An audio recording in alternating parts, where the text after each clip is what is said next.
the humble origin of an empire. In 1932, in a tiny and remote little town in Denmark called Billund, the word company did not sound like large glass buildings or offices full of executives. It sounded like sawdust, like planks stacked in damp corners, and like a lone man trying to keep winter from swallowing his savings. That man was Ole Kirk Christensen, a master carpenter, and his life revolved around making doors, windows, staircases, and furniture for the neighbors in the area, until the Great Depression reached Europe and turned every job into a luxury that almost no one could afford, pushing him into a kind of survival where every plank mattered and every decision could make the difference between moving forward or closing the workshop forever. Before continuing, I am very curious to know from which place in the world and at what time you are joining tonight. I would love to read you in the comments, because in the end, this story of entrepreneurship is enjoyed more when we know who is listening on the other side. With that context in mind, let us return to Billund, because while the factories in the big cities were reducing staff, Ole found himself facing a carpentry shop that was too small to talk about layoffs and too large to avoid having expenses, and it was at that point that he began to look at the leftover wood on the floor in a different way. Not as waste, but as the possible raw material for a new product that still had no shape, but that he sensed had to be something cheaper, more accessible, and at the same time sufficiently appealing for someone to feel inclined to buy it in the middle of the crisis. This situation, far from being a romantic anecdote, is the perfect portrait of what many entrepreneurs experience when the market tightens. Because Ole did not start with a revolutionary business plan or with great initial capital, but with the daily pressure of paying bills in a hostile environment and with a mindset deeply shaped by the Danish culture of the time, where discipline, austerity, and a sense of duty almost weighed more than any dream of wealth. And that character was what led him to make a decision that today we might see as obvious, but which at the time was a leap into the void: to begin making wooden toys with what had previously been simple scraps destined for the trash. In that cold workshop, with light coming in through small fogged windows, the first creations were not yet construction systems or stackable bricks.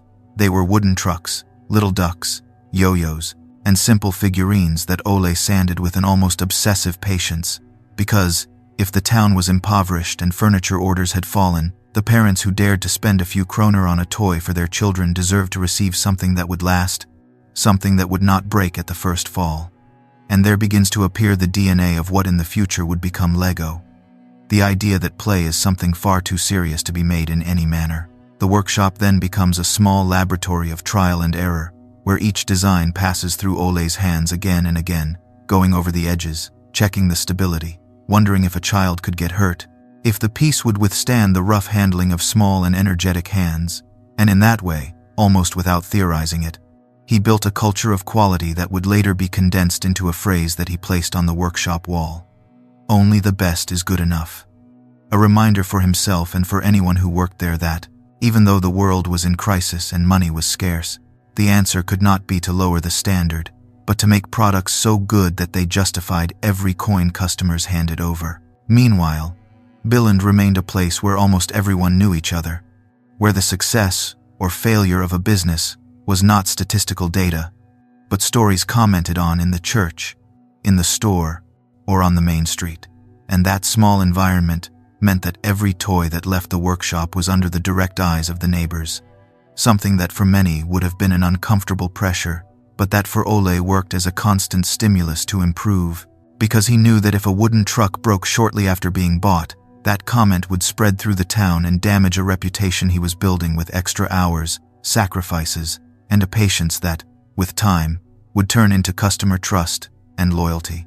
On a personal level, Ole's life was also not easy, with a family to support and a son, Gottfred, who grew up watching how his father spent more time among shavings and tools than sitting at the table.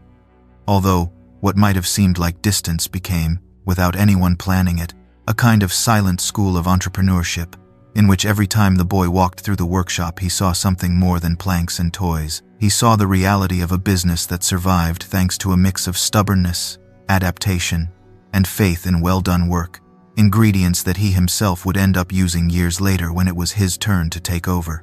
In those early years, business decisions were very specific and not glamorized at all.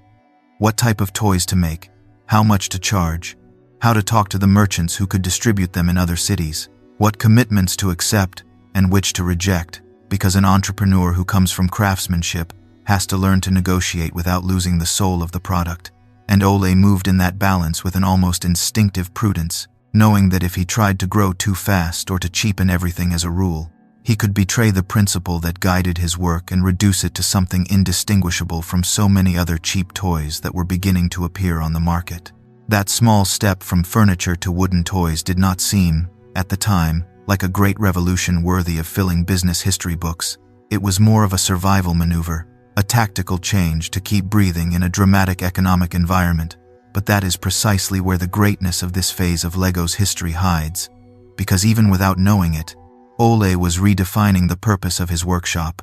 It was no longer just about building useful objects for adults, but about creating pieces that would spark the imagination of children. And when a business shifts its focus in that way, sooner or later it also needs a name, an identity, and a philosophy to accompany it. And it is exactly at that point, with the workshop full of wooden toys, with the reputation growing little by little, and with a future still uncertain, when in Ole's mind the idea begins to take shape of baptizing what he is building, a short and simple word that captures his obsession with well-made play, and that will become, in time, one of the most recognizable names in the history of entrepreneurship. The name LEGO is born. In the middle of the decade of 1930, when the workshop in Billund had already ceased to be only a refuge against the crisis to become a small wooden toy factory that people in the region were beginning to talk about, Ole Kirk Christiansen found himself facing a problem that many entrepreneurs overlook at the beginning: the identity of his business. That way of naming what you do that ends up affecting how you think, how you decide, and how you present yourself to the world, because until that moment it had been Ole's workshop, a place where people worked a lot, earned little, and tried to do things well, but that still did not have a word that summarized it. In that scenario, with the wooden toys already present on local shelves and some outside merchants beginning to take interest in them, Ole understands that if he wants to take a step forward, he needs a short name, easy to remember and coherent with the values he is cultivating almost intuitively. Something that goes beyond his surname and that can outlive him, because the aspiration is no longer only paying the bills at the end of the month. The idea of building something that lasts longer than the present generation begins to appear. The process has nothing glamorous about it. Winter afternoons spent thinking of words, combining syllables, revising meanings, noting down options on scraps of paper while the workshop machines slowly come to a stop and the silence of the night enters through the cracks of the carpentry. In that exercise of searching, LEGO is born, a simple word, with 2 syllables, with a sound rhythm almost childlike, but loaded with intention, because it arises from contracting the Danish expression "leg godt," which means play well. And there lies the key to the movement Ole is making. Since he decides that his company will not be defined by him, nor by the wood he uses, nor even by the product category, but by the experience he wants to provoke in children, a game of quality, an honest game, a game that has something formative in it without renouncing fun. That choice, which might seem like a simple linguistic anecdote, marks a deep difference from the usual mentality of the time, when many companies carried the founder's surname to reinforce personal pride, while Ole chooses to disappear from the name, to relegate himself to the background, and allow the brand to be built on a promise toward the user, an implicit phrase that reminds him each day what the core of his project is. From that moment on, every time he looks at the word LEGO, he feels he is committing himself to something bigger than himself, to an idea of play that must be worthy of the motto that gave it origin. In practice, the name begins to appear first on small signs, on invoices, on modest catalogs printed for regional fairs, and later, burned or stamped on the toys themselves, so that each wooden truck, each animal, each toy with wheels, no longer goes out into the world as an isolated piece, but as an ambassador of a set of values that the brand wants to represent. We are witnessing the birth of a system of meaning around a simple name, something that many businesses take years to understand, but that here arises in a moment when people still work with manual tools and the market is almost artisanal. At the same time, inside the workshop, the culture of demand that had already been forming since the switch to wooden toys is reinforced, and the motto, "Only the best is good enough" ceases to be a phrase written on a board to become a decision criterion, because Ole begins to reject batches that do not meet his standard, destroys pieces with defects, adjusts designs again and again, knowing that each toy that goes out in poor condition is not only a lost opportunity, but a betrayal of the message, "Leg got," that he has decided to adopt as his compass. That coherence between what the brand says and what the product delivers becomes one of the pillars of the future of LEGO, even though at that moment no one is yet speaking of branding or positioning. Meanwhile, Gottfried, the son, grows up among boxes, tools, and production discussions, observing how the name LEGO settles little by little into the daily language of the workshop, as if it were something natural, and learning, almost without realizing it, that a company is more than a place where work is exchanged for money, that it is also a story that is told, a promise sustained through deeds, and a culture transmitted through daily example. For a child living surrounded by toys, it could have been a purely playful experience, but in reality he is absorbing the most serious part of play. Understanding that what you build for others has an impact on their lives, even if it is only during a few hours of fun. Outside, the brand begins to travel further from Billund, thanks to representatives who carry catalogs to other cities. And each time a merchant has to explain what he sells, he summarizes the message almost automatically. They are LEGO toys.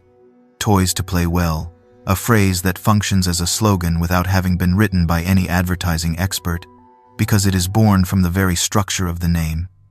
And that simplicity allows LEGO to be understood anywhere, even where Danish is not the usual language, since the strength of the word lies in its sound and in the quick association with a specific type of play.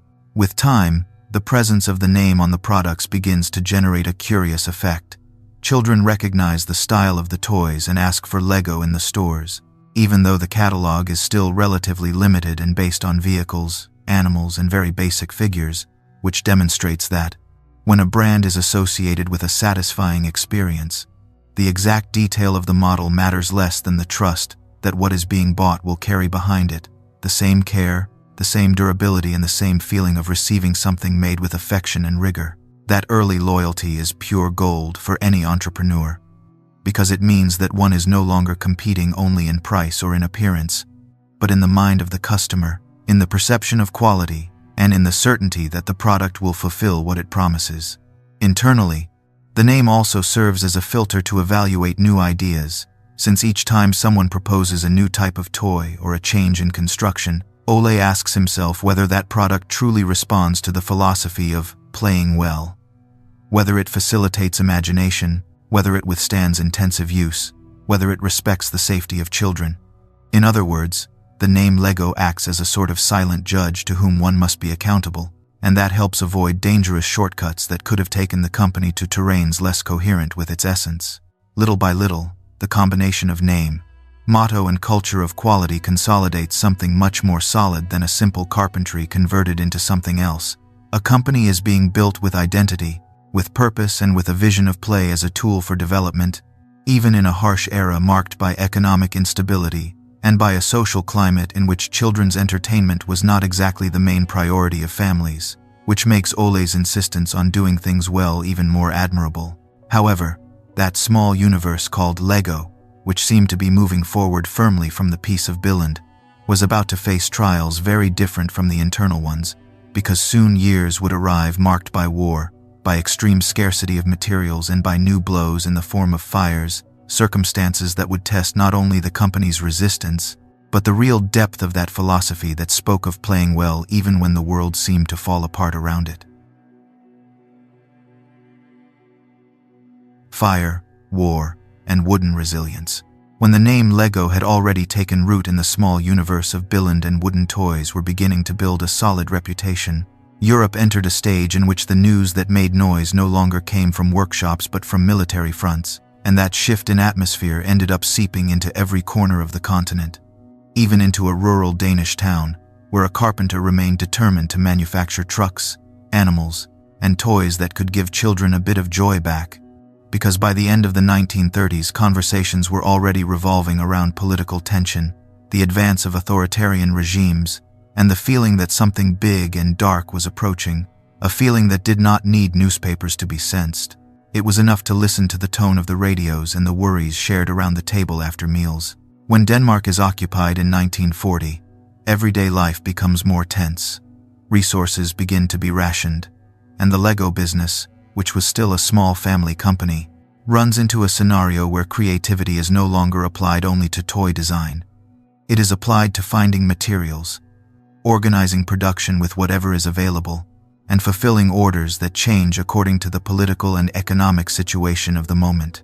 Wood, which had been the central resource of the workshop, does not disappear overnight, but access to it becomes complicated, while other materials, such as metal, are practically reserved for machinery and military use, forcing Ole and his team to squeeze every plank, every offcut, every leftover, with a level of efficiency that turns waste into a luxury and ingenuity into a basic tool for survival. In the middle of this pressure, far from giving up, Ole responds by intensifying his obsession with quality, convinced that precisely in difficult times, the most sensible thing to do is to offer products that last, that do not make families feel they have thrown their money away. So the Lego workshop continues producing wooden toys with the same discipline, even when uncertainty slips into daily conversations, and no one can be sure what will happen the following year, or the following month, or even the following week. This context makes every business decision carry extra weight, since any mistake can have greater consequences than in times of prosperity, and yet it is precisely there that the strength of a founder trained by poverty and by the crises of previous years becomes visible, not by friendly environments. Meanwhile, the business remains exposed to a much more literal type of threat than the metaphor of economic fire. The real fires that haunt Lego's history, like a kind of physical reminder that building always involves accepting the possibility of losing everything at once. One of these fires destroys a significant part of toy production and the workshop itself, wiping out machines, molds, finished products, and stored wood, which means that months of work disappear in a matter of hours, and the effort invested turns to ash alongside the rubble of the damaged building. For an entrepreneur, a scene like this goes far beyond economic damage.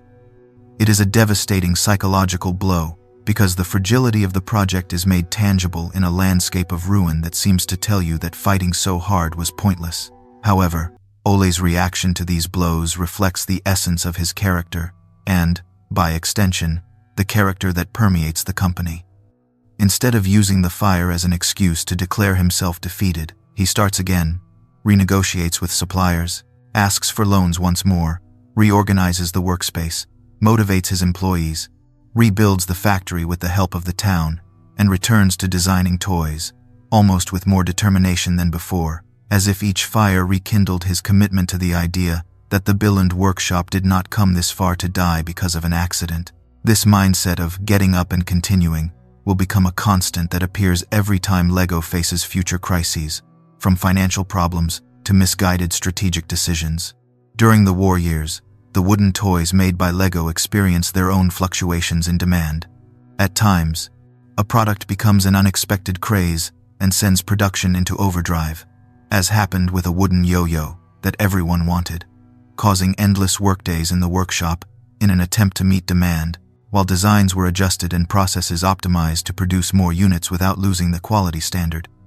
But at other moments, a trend disappears as quickly as it arrived, leaving the company with warehouses full of products that no one buys anymore, which translates into serious liquidity problems and the need to react quickly to prevent immobilized stock from killing cash flow. This constant rise and fall forces Ole to develop an agile business flexibility, a very sharp sense of risk, and an ability to adapt that goes beyond simple instinct, because every decision involves balancing business stability with a bet on the future. And within that tension, a culture is built in which error is not experienced as a crime, but as data that demands an adjustment of strategy. When the yo-yo stops selling, instead of falling into paralysis or nostalgia for the good times, Lego redirects itself to other toys, reconfigures its catalog, regroups, and returns to the fight, a behavioral pattern that, translated to our time, would be the equivalent of coming out of a major commercial failure without allowing that failure to become an identity.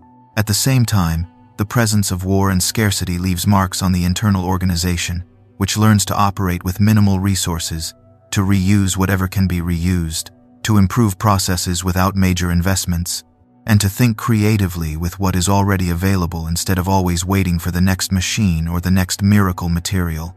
And this type of learning, so unglamorous while it is happening, is what years later will allow LEGO to handle extremely harsh technological transitions, such as the definitive leap from the world of wood to the universe of plastic, with a discipline forged during those years of necessity. The Christensen family, for their part, lives through these events from a double perspective that is highly revealing.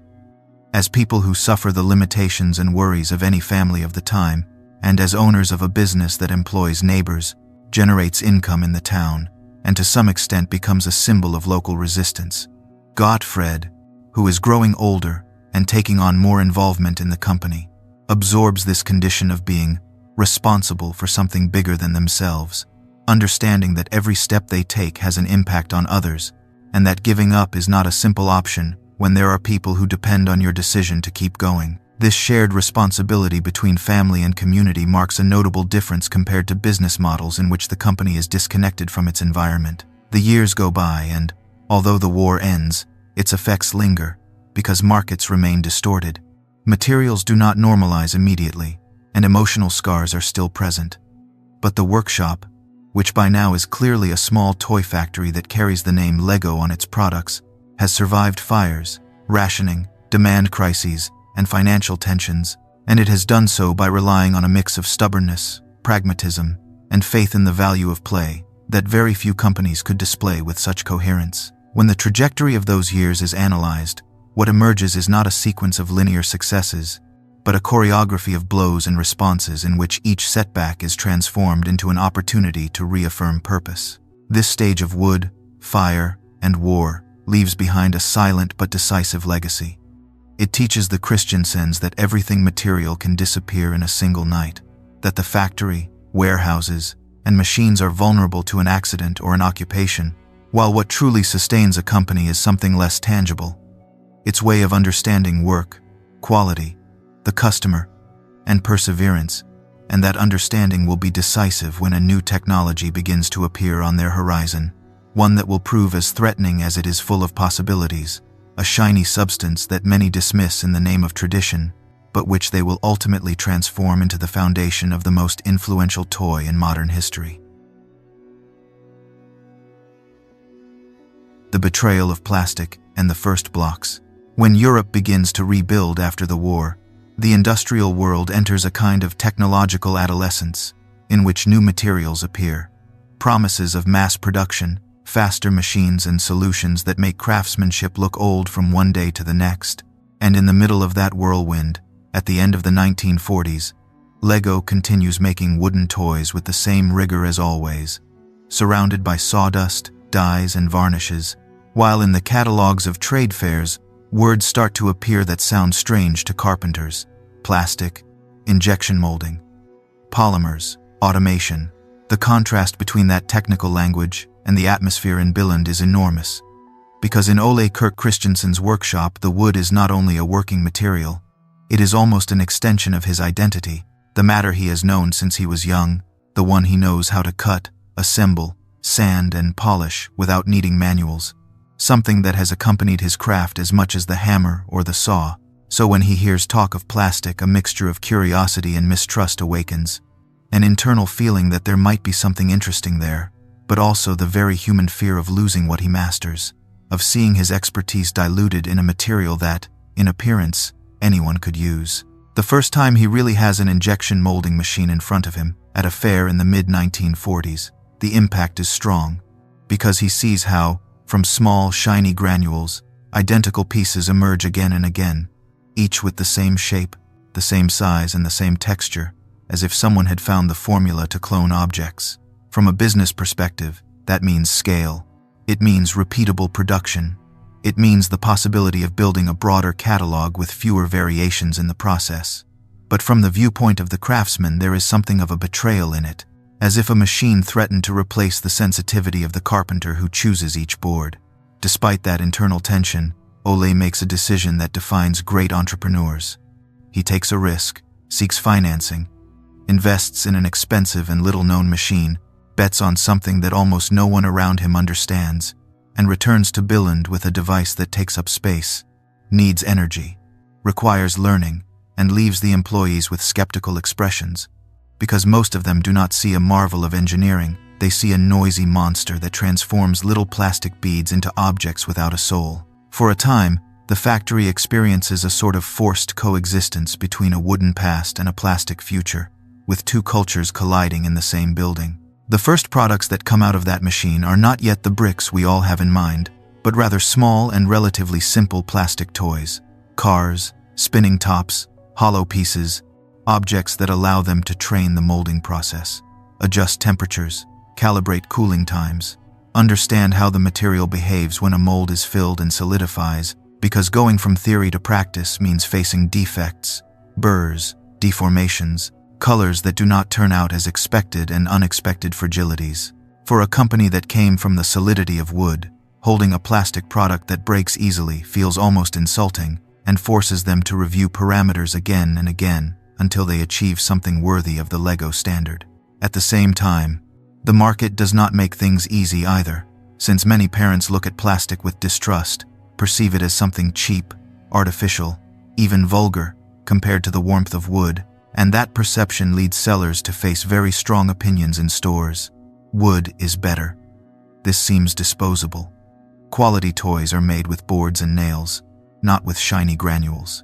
This cultural resistance adds another layer of difficulty to Ole's gamble, because it is not only a matter of mastering an industrial technique, it is also about changing mindsets, convincing people that plastic can be synonymous with durability and precision, not fragility. In that context, the key moment arrives when Lego comes into contact with the idea of plastic construction blocks that can be stacked and fitted together.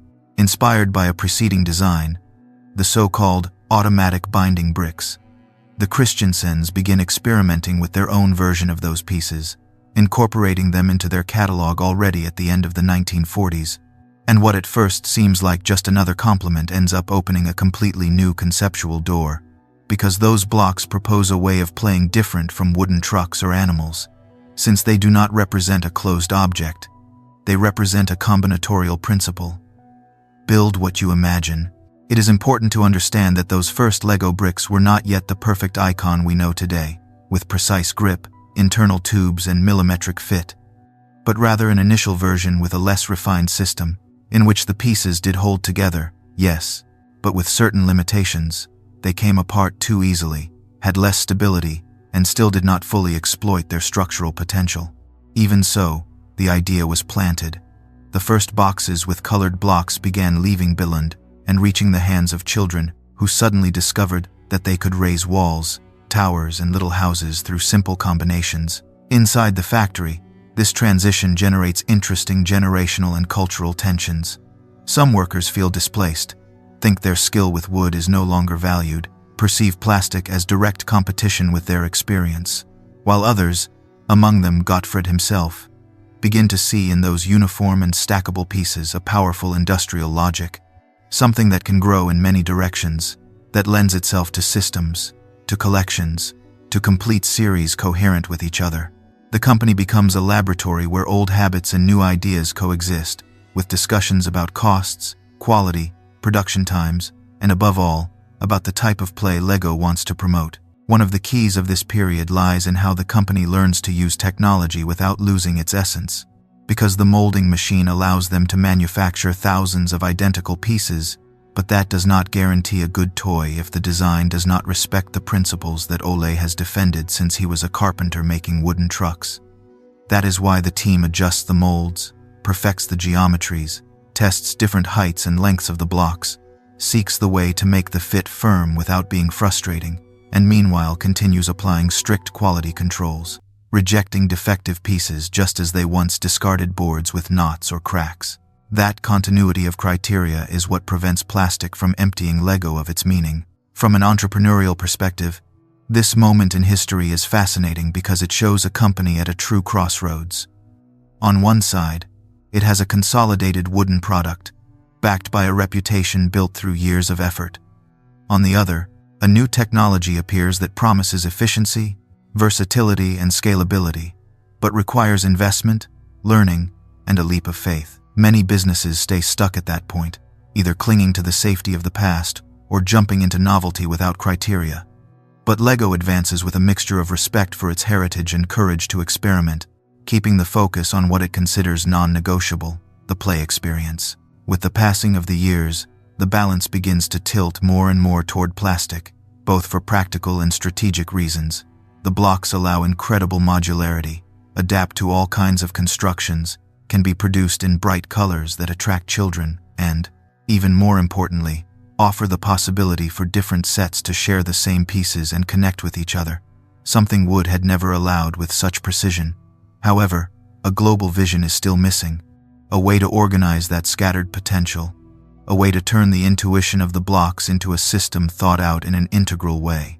At that point in history, LEGO has already taken the most difficult step, has brought plastic into the heart of the company, and endured the feeling of betrayal that many felt when abandoning the warmth of wood, has survived the initial experiments and the criticisms of the market, has manufactured the first blocks that are stacked on children's tables, but it has not yet developed the idea that will change everything, that deep understanding that it is not only about selling pieces, it is about offering a coherent universe in which each element fits with the rest, and that conceptual shift is about to emerge from the mind of someone who has spent years observing how children play and how shops sell, a young executive who will transform those imperfect bricks into the foundation of an almost infinite play system. The system in play. At the beginning of the decade of 1950, the Billund factory lived in a certain intermediate point, as if it were standing on a bridge between two shores. On one side, the memories of wood, the hand-carved toys, the war and the reconstruction. On the other, the plastic, the injection molding machines, the colored blocks that were beginning to appear in the boxes. Still imperfect, but full of potential, and between those two worlds walked Gottfried Kirk Christiansen, already turned into a key piece of the business, with a gaze that combined respect for his father's legacy and a quiet ambition to create something bigger and more coherent with the possibilities of the new material. In those years, Gottfried was increasingly in charge of traveling on behalf of LEGO, visiting distributors, fairs, and merchants, gathering feedback that, although it might have seemed anecdotal, became extremely valuable information about how the products behaved in the market, what retailers requested, what worked on the shelves, and what was forgotten at the back of the warehouse. It was a moving business school, very different from any classroom, where the lessons arrived in the form of complaints, suggestions, and sales figures. It was during one of those trips that the episode occurred which would change the history of LEGO and is often cited almost as a foundational legend, the conversation on a boat with a merchant who complained about the chaos of the toy world. Let us imagine the scene without excessive embellishment. Two men on the deck of a ferry between Denmark and another European country, the sea as background noise, and a retailer telling Gottfried that the toys of the time lacked something fundamental, a kind of connecting thread, because each manufacturer sent very different things, unrelated to each other, and that greatly complicated the way he sold them, since the child bought a product, played with it for a while, and then moved on to something completely different, without the feeling of expanding a collection or building something bigger. That observation, which for many would have been just another comment during a long trip, remained stuck in Gottfried's mind as a kind of business revelation. Upon returning to Billund, he began to think about the idea that LEGO could not continue being only a catalog of individual toys, no matter how well made they were, because the true power of the plastic brick did not reside solely in each individual piece. It resided in what happened when they were connected, in the possibility of creating a system of play in which everything literally fit with everything else, regardless of the set, the theme, or the year of manufacture. That reflection led him to formulate a concept that in English would end up being called LEGO system in play. The LEGO system of play, a radically different way of thinking about the business, where the important thing was not the individual box, but the entire ecosystem. With that idea in mind, Gottfried and the team began to work on what we could call the first deliberate architecture of the catalog. Instead of designing disconnected toys, they conceived lines that shared pieces and logic, allowing a child to combine one set with another without feeling that incompatible things were being mixed, so that each purchase acted as an expansion of the universe that the child already had at home. This, from an entrepreneurial point of view, was an enormous leap, because it transformed LEGO from a manufacturer of products into a creator of a platform, and the difference between the two is the same as that between a store that sells isolated objects and a company that builds a modular language with which any story can be told. In 1955, this thinking took concrete form in a project that became a symbol of the new direction, the town plan, a miniature city concept where roads, buildings, vehicles, and signs were built with the same basic pieces and organized as if they were a small children's urban plan. The charm was not only in the board that proposed the city, but in the fact that all the pieces were designed to integrate with the rest of the sets the company planned to launch, allowing what was initially a modest urban core to become a domestic metropolis if the child, over time, added more constructions.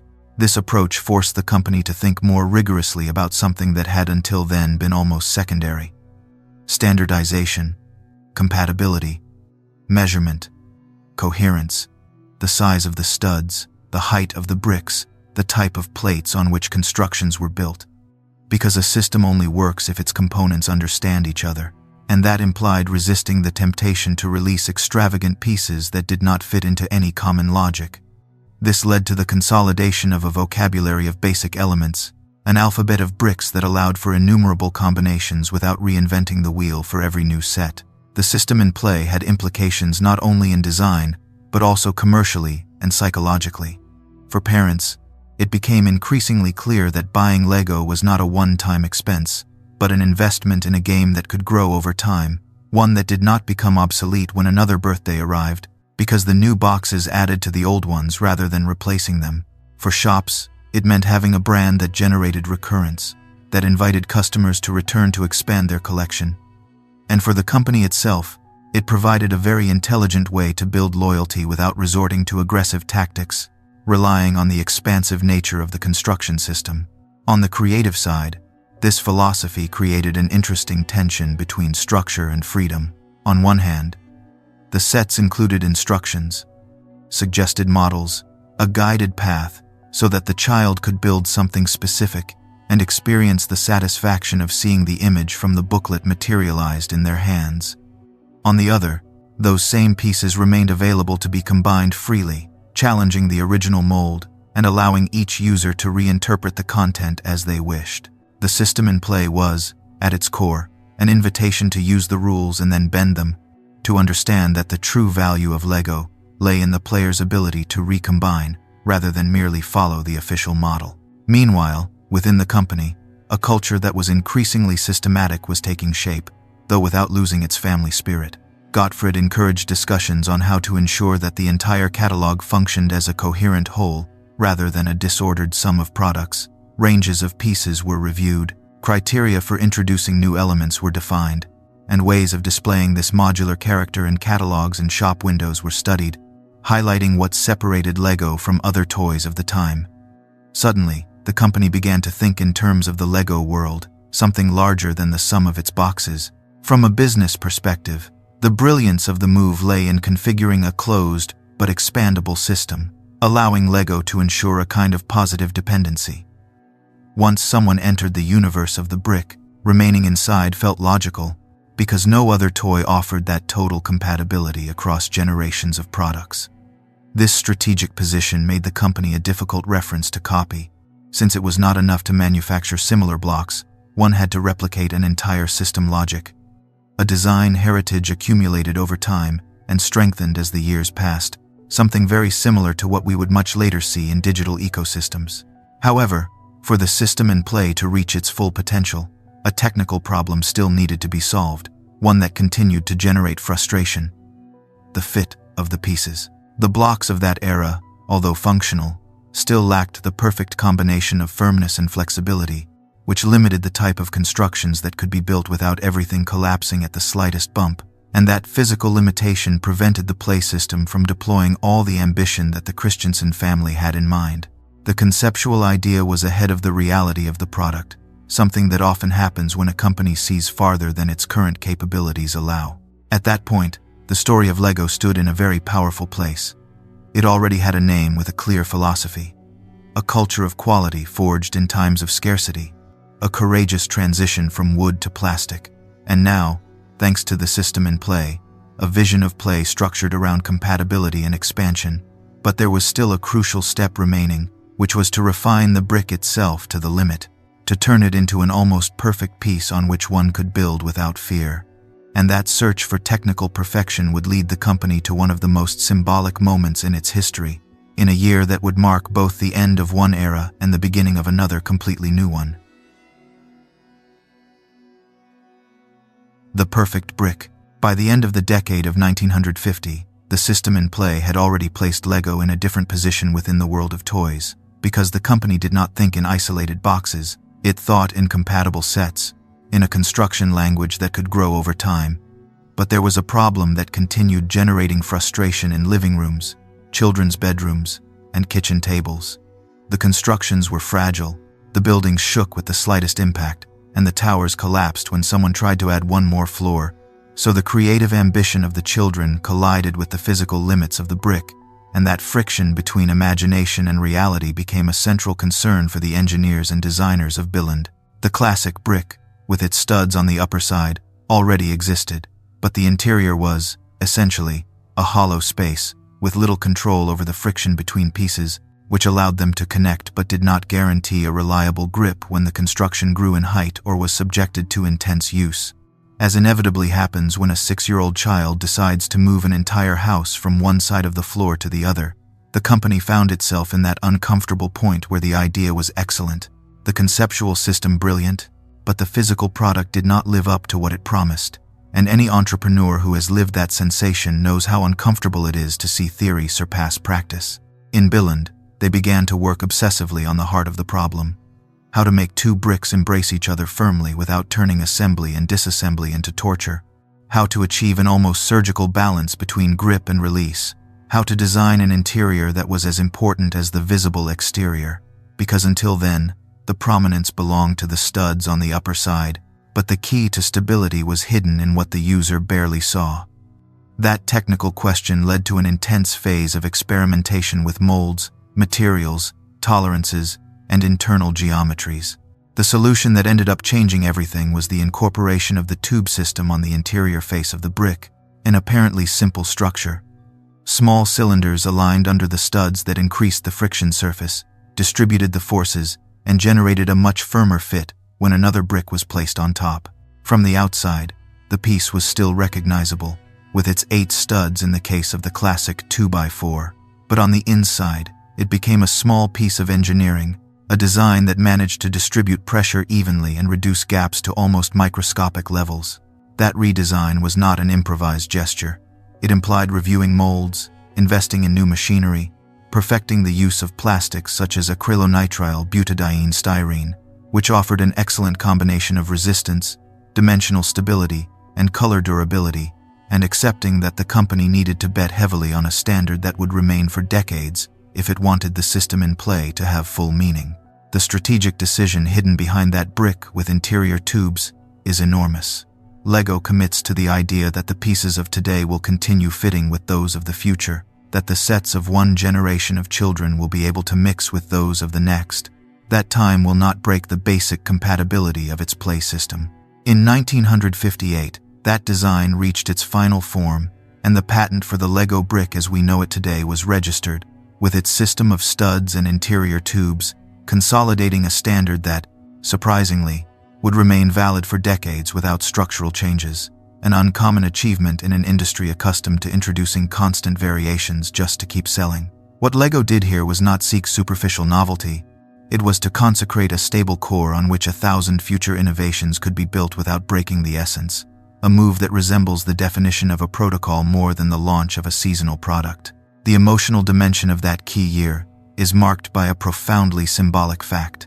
In 1958, Ole Kirk Christiansen died, the carpenter who started everything in a wooden workshop, the man who had witnessed the birth of the name Lego, had survived the war, had suffered devastating fires, and had reluctantly accepted the arrival of plastic, but who would no longer see the worldwide expansion that this perfected little brick was about to unleash. His death coincides almost exactly with the moment when the brick reached its definitive form, as if history wanted to underline, in an almost literary way, that the founder's legacy was sealed in a piece capable of resisting the passage of time much better than any building. For Gottfried, and for the family, That moment represented a mixture of personal grief and business responsibility, because they inherited not only a company that was beginning to take off, but also an implicit promise to honor the father's vision by maintaining the obsession with quality and the idea of play well, but now applied to a high-precision plastic system instead of to wooden toys carved one by one.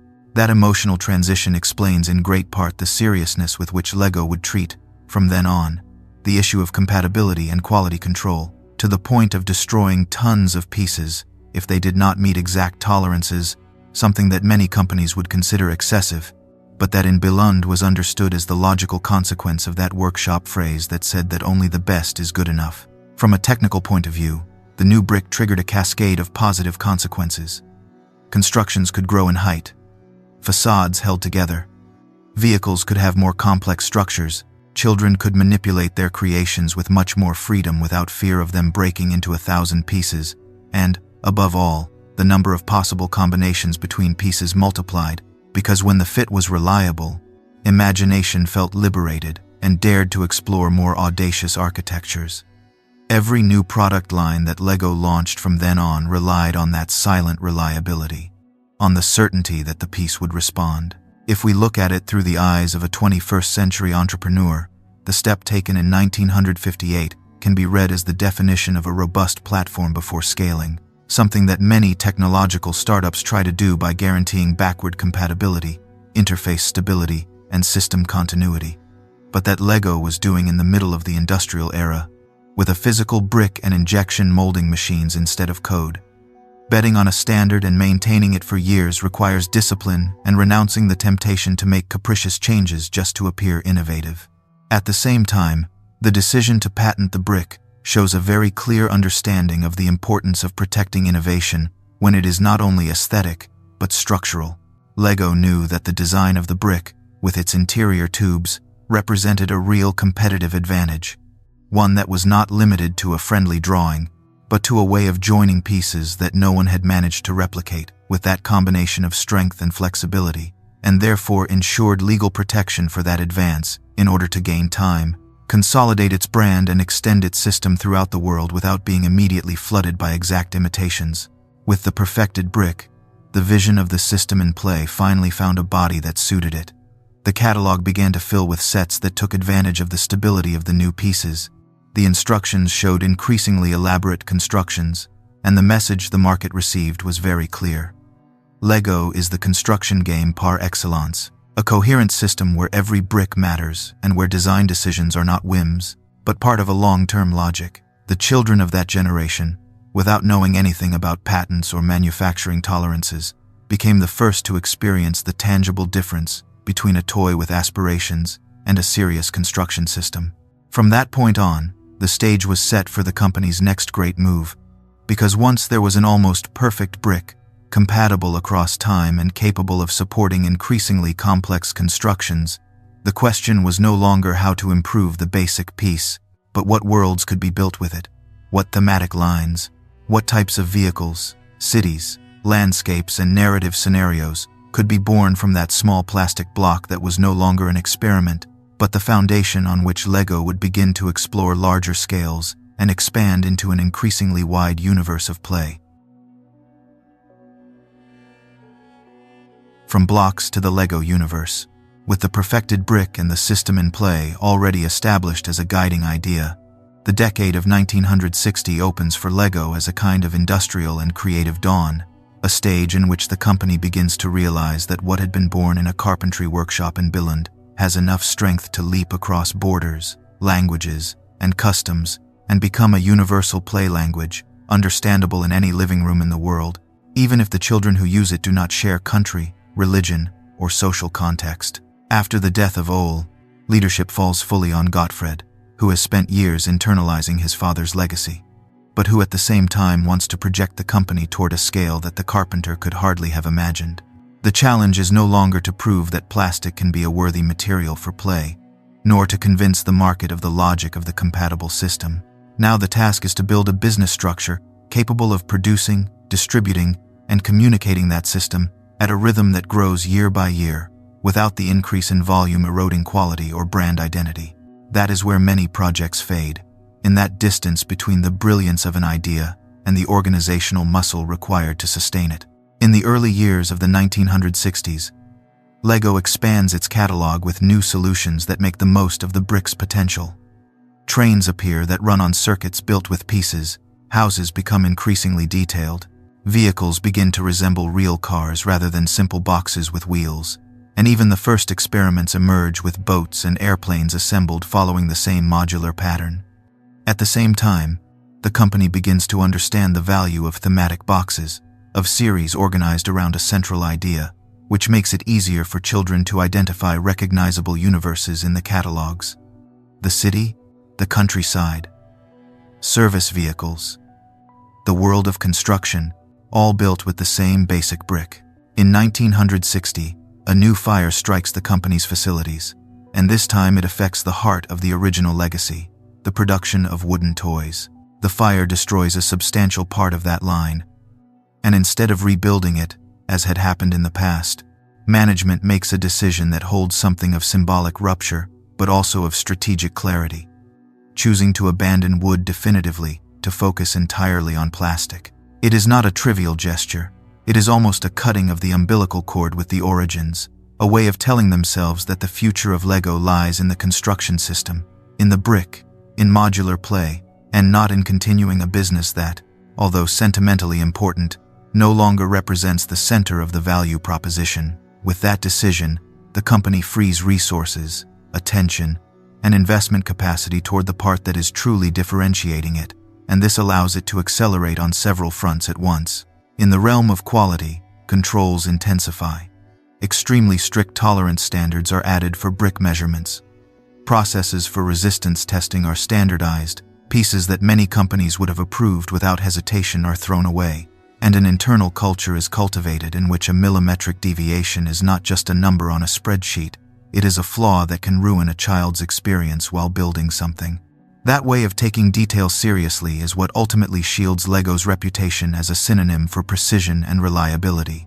Meanwhile, the company begins weaving a network of subsidiaries and production licenses in different European countries, creating factories and distribution centers that bring the product closer to markets such as Germany, the United Kingdom, France, or Sweden, turning the brand into an important player in the continent's toy economy. Internationalization is not limited to sending boxes from Denmark.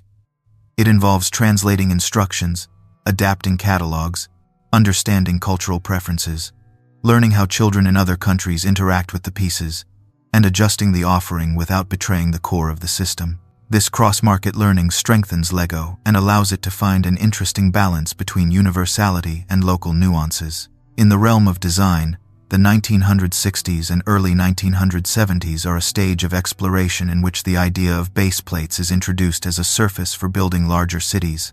New colors are experimented with to expand the visual spectrum of constructions, and special elements such as windows, doors, sloped roofs, or improved wheels are developed, enriching representational ability without breaking the modular logic. Every new piece is not evaluated solely for its immediate appeal.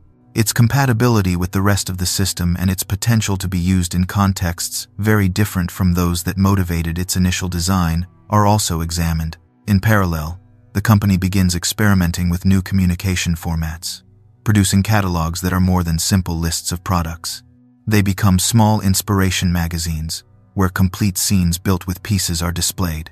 Streets, garages, service stations, residential areas, all photographed carefully so that the child does not only see what comes in the box, but also the promise of what they could build if they dare to mix sets and go beyond the instructions. This way of presenting the product reinforces the idea that LEGO is not selling a closed model.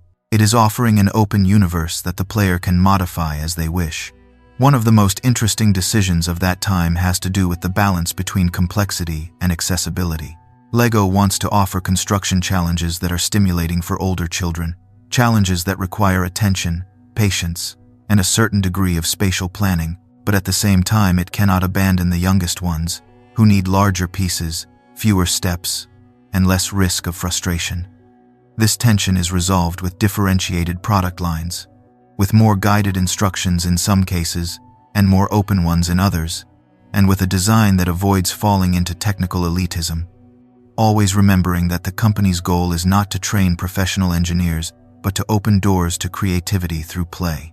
In 1968, LEGO opens the first Legoland park in Billund, a move that, in branding terms, is a masterstroke. Suddenly, the universe of bricks that lived inside boxes jumps to monumental scale, and visitors can walk among giant models of cities, trains, ports, and landscapes built with millions of pieces. The park is not just a tourist attraction.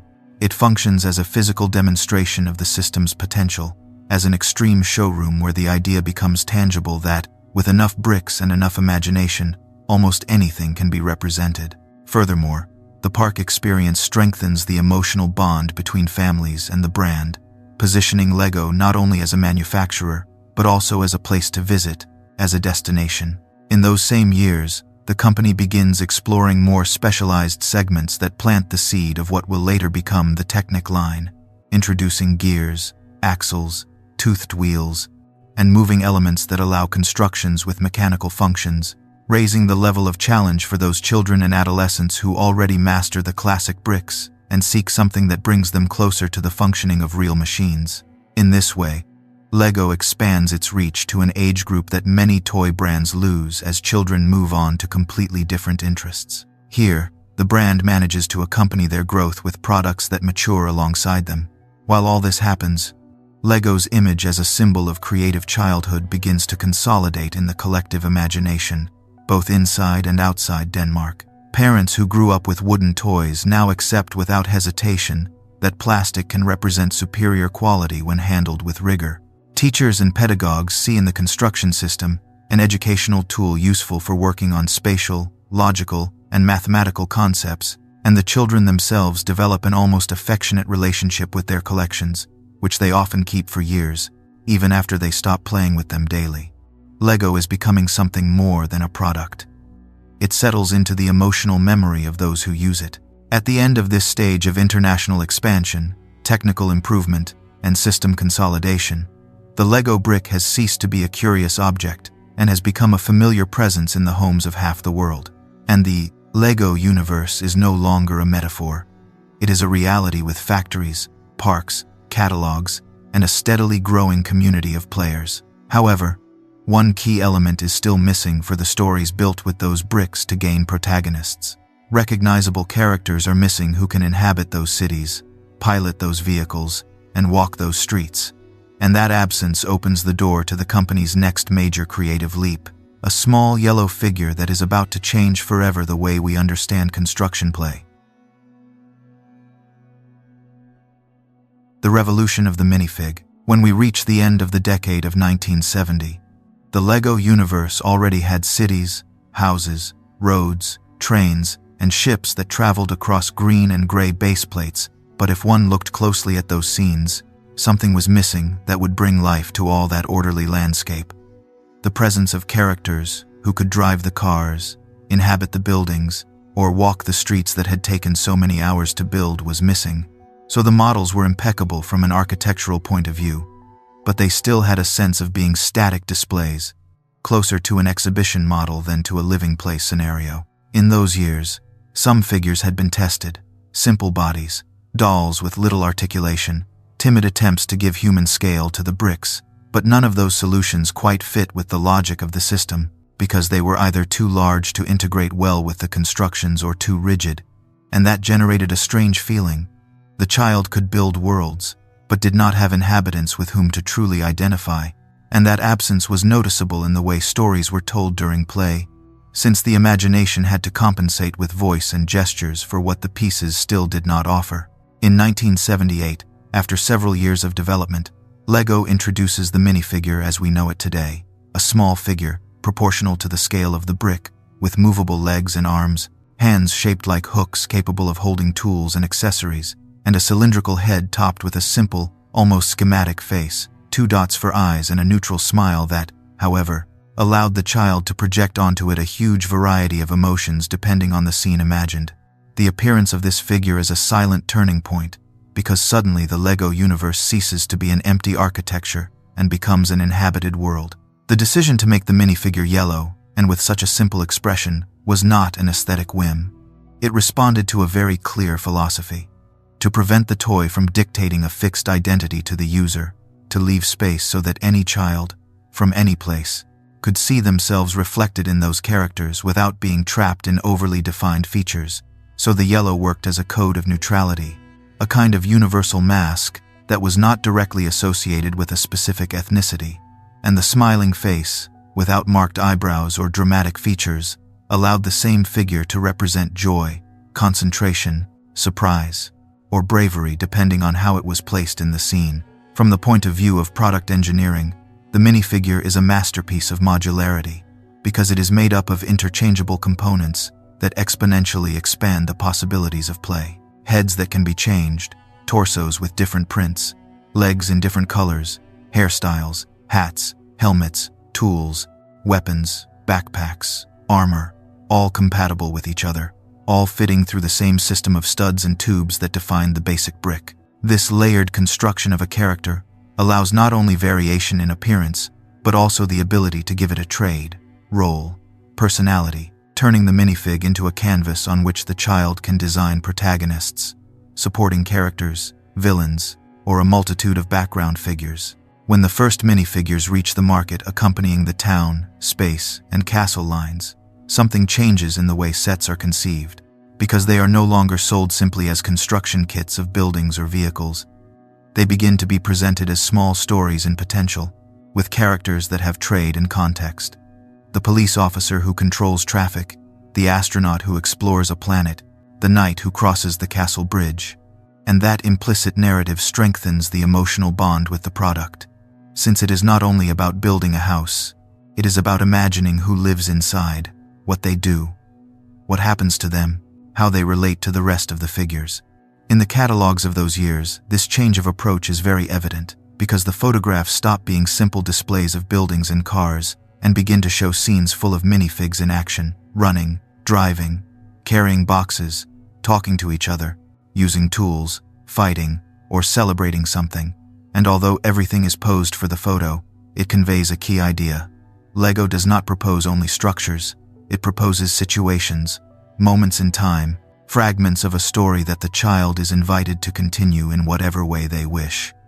The brick remains the technical center of the system, but the minifig becomes its narrative engine. From the perspective of entrepreneurship, the minifigure is a perfect example of how an apparently small element can multiply the value of an entire system, because from the moment it appears, each new theme, each new product line, each new license that arrives in the future will always have a central piece around which everything revolves. The characters. Without them, the transition to universes such as space, medieval fantasy, the modern city, or later, cinematic sagas, would have been much less powerful. While with them, each new collection is structured around figures with strong visual identity and enormous capacity for customization. In parallel, the minifig slowly begins to escape its role as a mere children's toy and becomes a cultural icon. After some years, adults who had grown up with these figures recognize the silhouette at a glance, identify the shape of the head, the form of the hands, the slightly rigid walking posture, and that recognition fuels a phenomenon that will grow more and more, that of adult fans of LEGO, who find in the minifig an object of collection, modification, and creative expression, painting their own faces, designing hairstyles, creating scenes that go far beyond the initial children's use. What is fascinating is that, even with the passage of time and the arrival of new faces with more details, arched eyebrows, ironic smiles, or angry gestures, the essence of the minifig has remained extraordinarily stable, with the same height, the same structure of pieces, the same logic of connection, which allows a figure from the late 70s to share a helmet, hair, or body with one produced many decades later.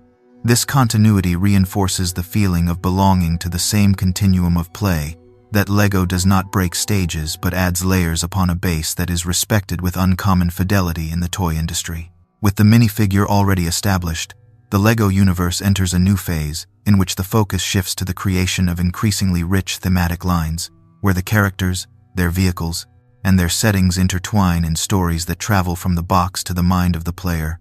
And that combination of stable brick and small modular human will be the foundation on which the company builds an era that many remember as its golden years. When the name LEGO became, in much of the world, a direct synonym of creative childhood and intelligent play. The Golden Years. During the decades of 1980 and 1990, LEGO entered a period that many people remember as a kind of golden age, a stage in which the brick was already perfected. The minifigure had become the indisputable protagonist of the play experience, and the company began to move with an almost calm confidence, like someone who has finally found an identity so clear that every new step feels like a natural extension of the previous one, so that thousands of children in different corners of the world started to share a similar experience, opening a box, unfolding bags of colorful pieces, following instructions that smelled of new paper, and ending, hours later, with a creation that felt personal, even if it had come from a booklet. In many homes, the name LEGO became a kind of synonym for good toy, the one that parents chose when they wanted to give something that would last, that would not be a one-afternoon whim, that carried an educational dimension capable of justifying the investment, because the brand had managed to position itself in a very particular place, at the crossroads between fun and learning, between free creativity and guided structure, and that reputation was nourished by decades of product consistency, by the sense that each brick had passed through a level of demand that other manufacturers were not willing to endure. Meanwhile, the catalog grew richer and richer. To the city, space, and castle lines were added collections that explored new themes and delved into specific niches. Series focused on realistic construction, with cranes, excavators, and trucks that almost resembled miniature engineering models. Friendlier ranges aimed at the youngest children, with rounded shapes and anthropomorphic characters that prepared the path toward the LEGO universe without overwhelming them with small, difficult-to-handle pieces. Elements such as the monorail, airports, maritime ports, and others were introduced, and all of this integrated naturally into the system, in such a way that a set purchased in 1985 could be combined effortlessly with another from 1992. In parallel, the educational branch of the company strengthened its presence, operating in many countries under specific names and divisions, but always with the same underlying intention: to use the brick and its mechanical possibilities to teach concepts of science, technology, and mathematics in a tangible way, inviting students to build simple machines, gears, stable structures, bridges, vehicles with transmission, and other solutions that turned abstract principles into experiences that could be touched. Teachers and schools began to integrate these materials into their classes, and LEGO thus reinforced its image as a pedagogical tool, something that, at the brand level, had enormous value because it placed the product in a terrain that transcended the seasonal nature of toys. Parallel to this educational development came a line that would change children's relationship with the more technical side of the system: LEGO Technic. This universe introduced beams with holes, axles, connectors, racks, worm gears, suspensions, cylinders, steering systems, and a long list of pieces designed to replicate real mechanisms, so that play stopped being only building something that looks good and became creating something that works as it does in the physical world, a leap that captivated those who had already mastered basic constructions and felt curious about understanding how a piston moves, how a differential turns, or how a mechanical arm articulates. Many engineers today remember those boxes as their first design laboratories. During these years, the lines intended for the youngest audience also consolidated, such as Duplo, with larger bricks and shapes adapted to small and clumsy hands, resistant to bites and bumps, allowing the relationship with LEGO to begin almost from the preschool stage in a safe environment, without tiny pieces that could pose a risk.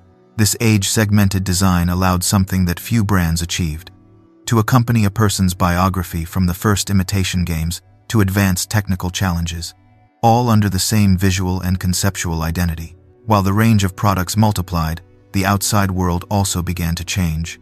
Although still gradually, television had a dominant presence, but video games were in their first phases of massive expansion, and although they began to compete for children's attention, they had not yet completely colonized their free time.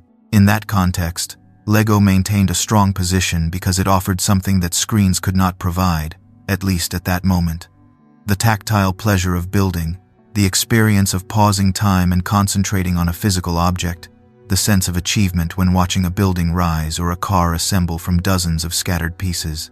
The company also began to experiment with the first forms of robotics and motorized control, adding electric motors, cables, switches, and special gears to some sets, planting the seed of what years later would become platforms such as Mindstorms.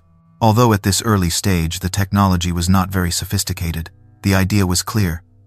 Lego could be a gateway to programming and automation, long before those words became educational trends. The company sensed that the future would be full of machines responding to logical commands, and it began to train generations of children in that way of thinking through play. Regarding the brand's presence in the physical world, Legoland Billund strengthened its status as an emblematic family destination, and expansions and new parks in other countries were considered, expanding the experiential dimension of the Lego universe.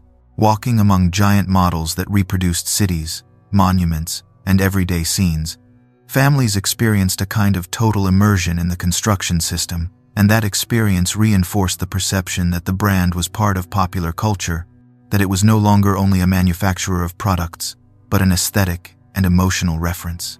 Marketing during this stage was built on a mixture of carefully designed catalogs, television commercials with messages focused on creativity and quality, and constant presence in Christmas toys, birthdays, and special dates, to the point that in many countries receiving Lego was considered almost a childhood ritual, a type of gift associated with affection and the desire to offer something that is worth it. In advertising, the company avoided excessive noise and concentrated on showing the potential of play, on showcasing complex constructions, on emphasizing the idea that the child was the author of their own world. Internally, the organization grew, professionalized, incorporated layers of management, departments specialized in product development, material research, logistics, global distribution, and brand strategy. But it managed to maintain the spirit that had made it strong, that blend of family business with international ambition, with decisions that, although increasingly complex, continued to be guided by the obsession that every piece leaving the factory should fulfill the promise of fitting perfectly with the others. The feeling during those years was that Lego was at its peak, that it had found an almost perfect balance between identity, innovation, and economic performance. However, as so often happens in the history of companies, prolonged periods of success tend to generate a silent risk, an excessive confidence that the formula that has worked for decades will remain valid forever.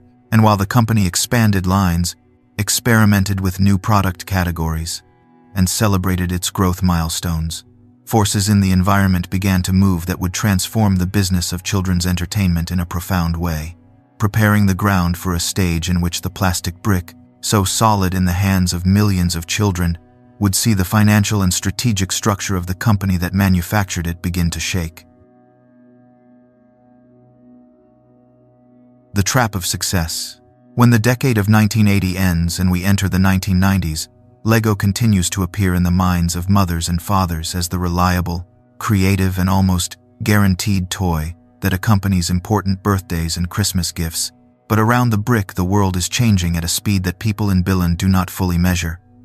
Video game consoles settle into living rooms, personal computers begin to be more accessible, children's television channels multiply, and the available attention span for sitting quietly to build in silence narrows, so that, suddenly, physical play has to compete with visual stimuli, bright sounds, and immediate gratification. Inside the company, however, there is a feeling of invincibility that has accumulated after decades of success, a deep confidence that any child, sooner or later, will go through the Lego phase just as other generations did, because it has always been that way. And that kind of certainty, so understandable in a company that has done things well for so long, can become a dangerous blindfold when the environment truly changes. Many executives look at the new landscape and conclude that the answer is not to reinforce what distinguishes Lego, but to open the range, diversify aggressively, go beyond the brick, to transform themselves into a great global entertainment brand. Thus begin the years of uncontrolled expansion, in which the name Lego appears stamped on products that drift far from the original essence. Clothing, watches, school items, accessories, books, electronic games, experimental lines that arrive without a clear strategy, and that, in many cases, rely more on the strength of the logo than on an honest reflection about whether they add anything to the heart of the play system. Each new category seems, on paper, like a fantastic opportunity to increase revenue and relevance, but the sum of them begins to generate noise because the organization is forced to manage businesses for which it was not prepared, with dynamics, margins, and cycles completely different from those of the plastic brick. In parallel, the central product, the construction system itself, suffers another form of excess, less visible from the outside, but very corrosive on the inside. The catalog becomes filled with new pieces that are extremely specific, elements designed to fulfill a very concrete function in one set, and that are difficult to reuse in other contexts, which goes against the modular philosophy that had given Lego its strength for years. Designers, with the intention of impressing, create visually spectacular models, full of details, curves, unique pieces and solutions that look very good on the box and in the catalog, even if that means multiplying the number of molds, complicating production, and reducing the possibilities of free building once the original model is dismantled. This race for visual impact causes the sets to begin, including very large pieces that solve in one single stroke what used to be built by combining smaller bricks, in such a way that the child is placed more in the position of an assembler than of a true builder. There is still creativity, but part of that deep exercise of imagining how to achieve a shape from basic components is lost. What at first seemed like an advance in usability, fewer steps, faster results, ends up distancing the company from one of its great educational advantages, forcing children to think in terms of decomposition, structure, and how do I reach this shape with what I have. In the area of theme parks, the bet becomes especially risky. Legoland Billund had been a relatively controlled story, tied to the company's place of origin and very coherent with the narrative of coming to see the Lego universe on a large scale, but the decision to develop and operate new parks, with million-level investments, large land extensions, abundant staff, and enormous operational risk, begins to divert resources, managerial attention, and strategic energy toward a business that has little to do with toy manufacturing. Managing an amusement park is more similar to running an entertainment, hospitality, and food service company than to leading a brick factory, and that complexity begins to weigh on the financial statements. In the middle of this explosive process, a milestone occurs which, in appearance, is a great victory, but which also contributes to tangling the situation: the jump to major licenses. At the end of the 1990s, Lego signs an agreement to launch sets based on the Star Wars franchise, and the initial impact is spectacular, with very strong sales, adult fans happily returning to the Lego world, and praising headlines that celebrate the combination of two icons of popular culture. Shortly afterward, other collaborations arrive, with universes like Harry Potter and later superheroes and film sagas. On the surface, these alliances represent exactly the kind of move that management sought in order to compete in a world dominated by screens and audiovisual stories. However, the less visible side of these licenses is much more problematic. The agreements involve high royalties that eat up a large part of the margin, strict deadlines to coincide with film premieres, constant pressure to renew product lines, and a tremendous increase in the complexity of the catalog, because each universe brings with it characters, vehicles, scenarios, and specific elements, many of them with new pieces that, once again, enlarge the list of production references and turn the Lego warehouse into a kind of logistical labyrinth. The number of different pieces shoots up to absurd figures, thousands and thousands of variations, colors, molds, and elements that must be manufactured, stored, distributed, and restocked in a coordinated way. The supply chain, which for years had been an example of order and efficiency, begins to suffer, because it is no longer about producing large volumes of standard pieces and sets with a clear logic. It is about managing a jungle of exceptions, short production runs, special editions, products linked to specific campaigns and collections with a very short lifespan. In management terms, it is like going from handling a well-rehearsed orchestra to improvising each week a new band with different instruments, with no time to tune it. Production costs rise, planning errors increase, stock becomes unbalanced, and while some lines have product shortages, others sit piled up in warehouses without leaving. In the digital innovation laboratories, Lego tries to establish a presence in the new world of screens, but efforts become dispersed. proprietary video games that do not quite find their place, electronic experiments that mix bricks with sensors, and illuminated translucent plastic components, hybrid products that reach the market without a clear proposal, and that, seen in retrospect, seem more like the result of fear of falling behind than the fruit of a clear vision. The company wants to be everywhere, in consoles, in computers, in the classroom, in the theme park, in sports clothing, in watches, and that desire for omnipresence ends up diluting the clarity of the original focus. The numbers begin to speak harshly. At the beginning of the 2000 decade, LEGO chains several years with worrying results. Debt grows.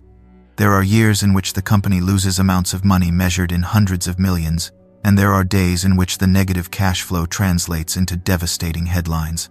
LEGO loses more than $1 million a day. Suddenly, a company that had been a model of stability appears in internal reports and external analyses as a disoriented giant burning resources at great speed. Banks, which previously saw LEGO as a safe client, begin to ask uncomfortable questions. Inside the organization, the sense of chaos becomes evident. No one has a truly clear view, with reliable data, of which lines are profitable and which are a black hole. The number of ongoing projects exceeds the team's capacity for control. The development costs of new products skyrocket. The workforce grows in areas not directly connected to the core business. And meanwhile, executives move between speeches about transforming into a lifestyle brand and the reality of a company that, in practice, is losing connection with what made it different.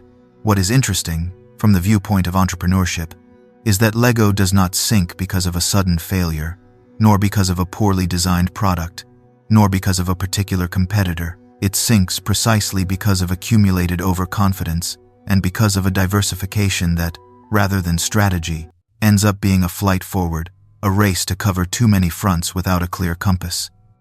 When success becomes a signal that any decision will work, the risk of making gigantic mistakes skyrockets. At the beginning of 2003, the alarms can no longer be ignored. The numbers show mercilessly that the model that seemed brilliant a few years earlier is leading LEGO to a critical situation, and the board of directors must face an uncomfortable truth. If they want to save what remains, they need a deep change of course, different leadership and a radical review of everything they have taken for granted for decades. The brick remains strong, the children continue to build, but the company behind it is on the brink of collapse and needs someone capable of looking the chaos in the face and beginning to dismantle it piece by piece. On the edge of the abyss, at the beginning of the 2000s, walking into the LEGO headquarters in Billund must have created a strange sensation, because on the one hand, the almost mythical aura of the family company that had conquered the world with a simple plastic brick was still present. The hallways were decorated with spectacular models and display cases full of sets that many employees remembered having seen in their own homes when they were children, but on the other hand, the atmosphere in the meeting rooms was heavy, loaded with red charts, pessimistic projections, and conversations in which the word loss appeared far too often. As if two opposite realities were coexisting in the same building, the toy that continued to work in the hands of customers and the business that was collapsing from within. The numbers arriving in the reports were alarming. After years of disorderly expansion, the company was accumulating multi-million losses. There were fiscal years in which the accounts showed a hole so large that some analysts summed it up brutally by saying that LEGO was burning more than $1 million a day, and that phrase, repeated in internal and external presentations, ended up becoming a kind of dark mantra that reminded everyone that the time for mistakes was running out. Debt was skyrocketing, banks were beginning to apply harsher pressure, and the owning family saw how the security built over generations was being questioned for the first time. Inside the organization, confusion was widespread. Entire departments were working at a frantic pace without being clear on whether their products contributed to profit or to loss. The number of projects underway exceeded the real capacity for oversight. Catalogs grew to the point of becoming difficult to understand, even for veteran employees, and no one could offer, with precise data, a simple answer to a basic question. Which lines make money, which lose it? Where should effort be concentrated?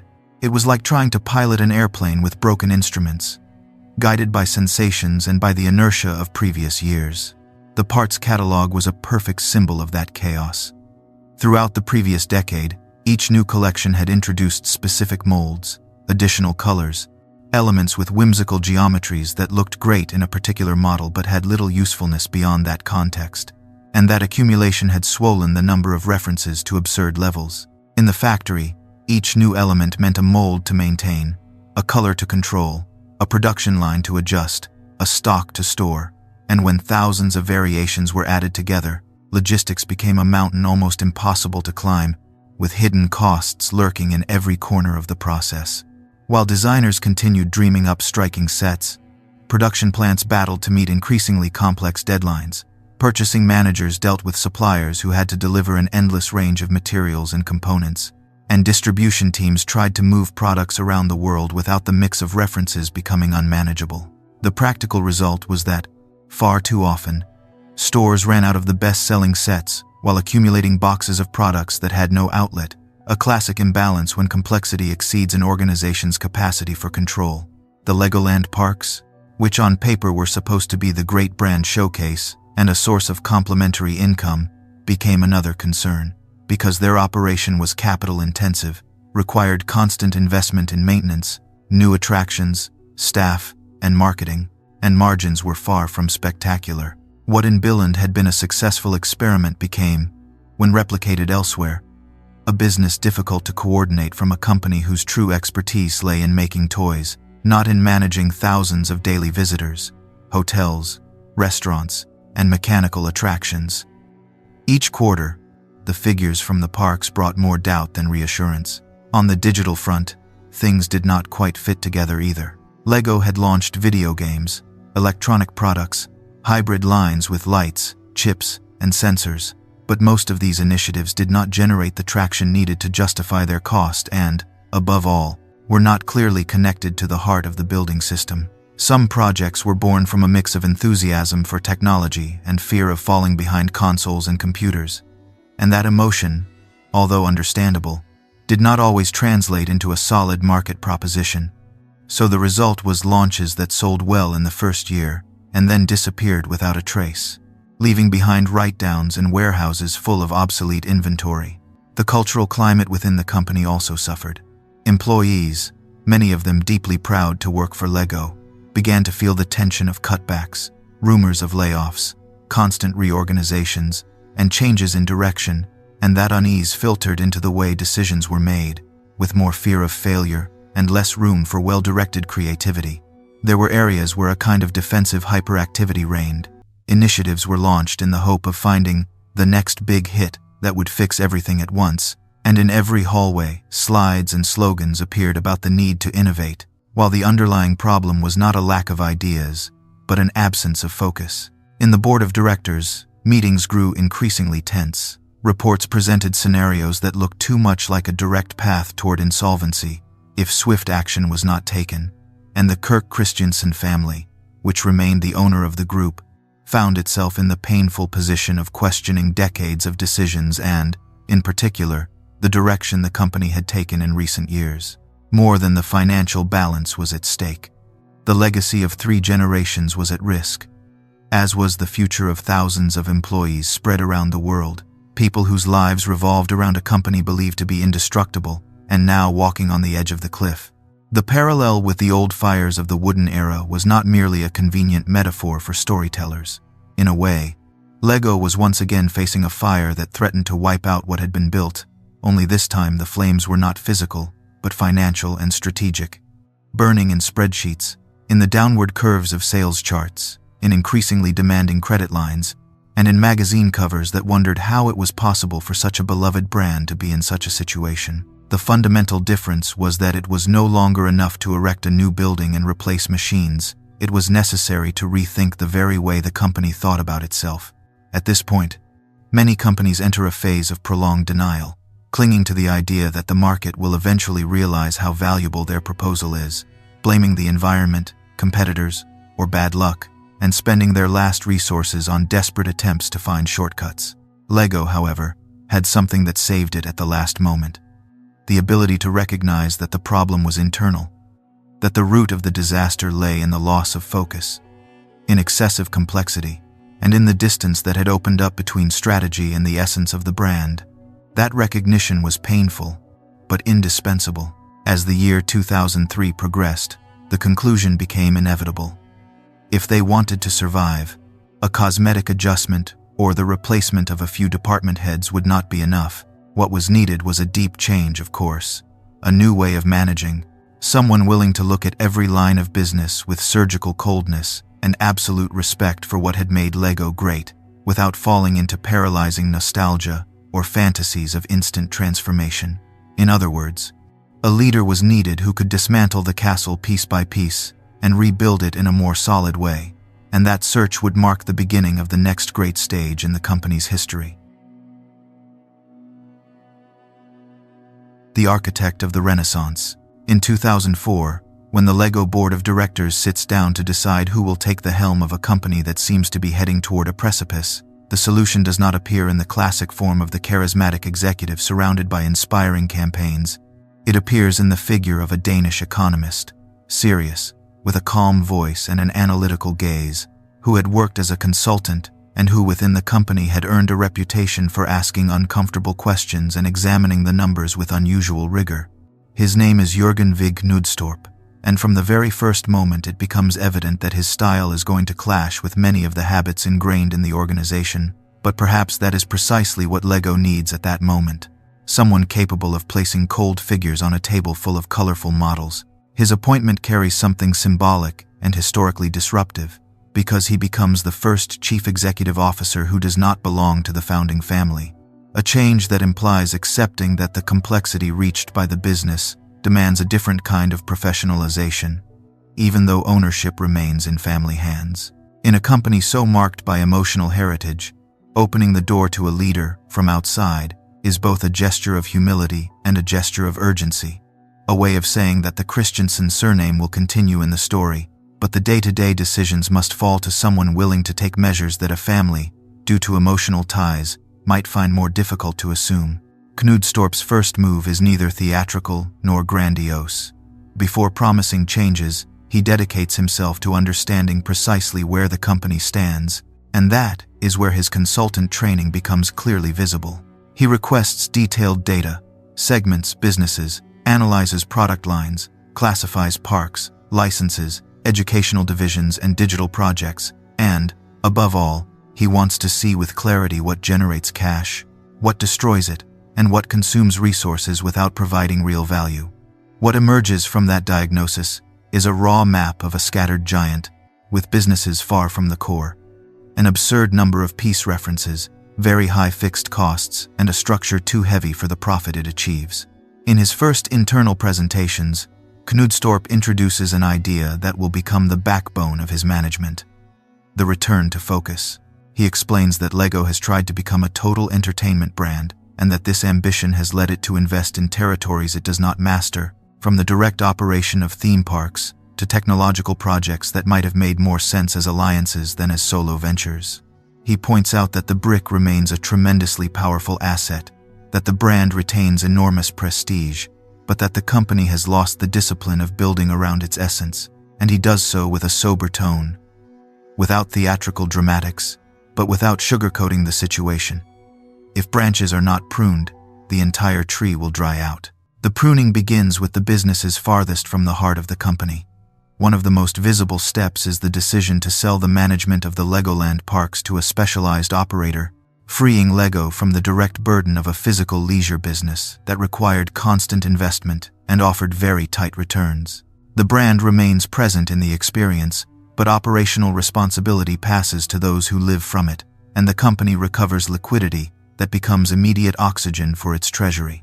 That move, which some perceive as a renunciation, in reality functions as a clear example of Knudstorp's philosophy. Concentrate on what the company can excel at, and rely on partners for the rest. In parallel, a deep review of the catalog of pieces and colors begins. The number of distinct elements had soared due to an obsession with creating attractive sets full of unique details that generated a very appealing visual impact, but added enormous complexity to production.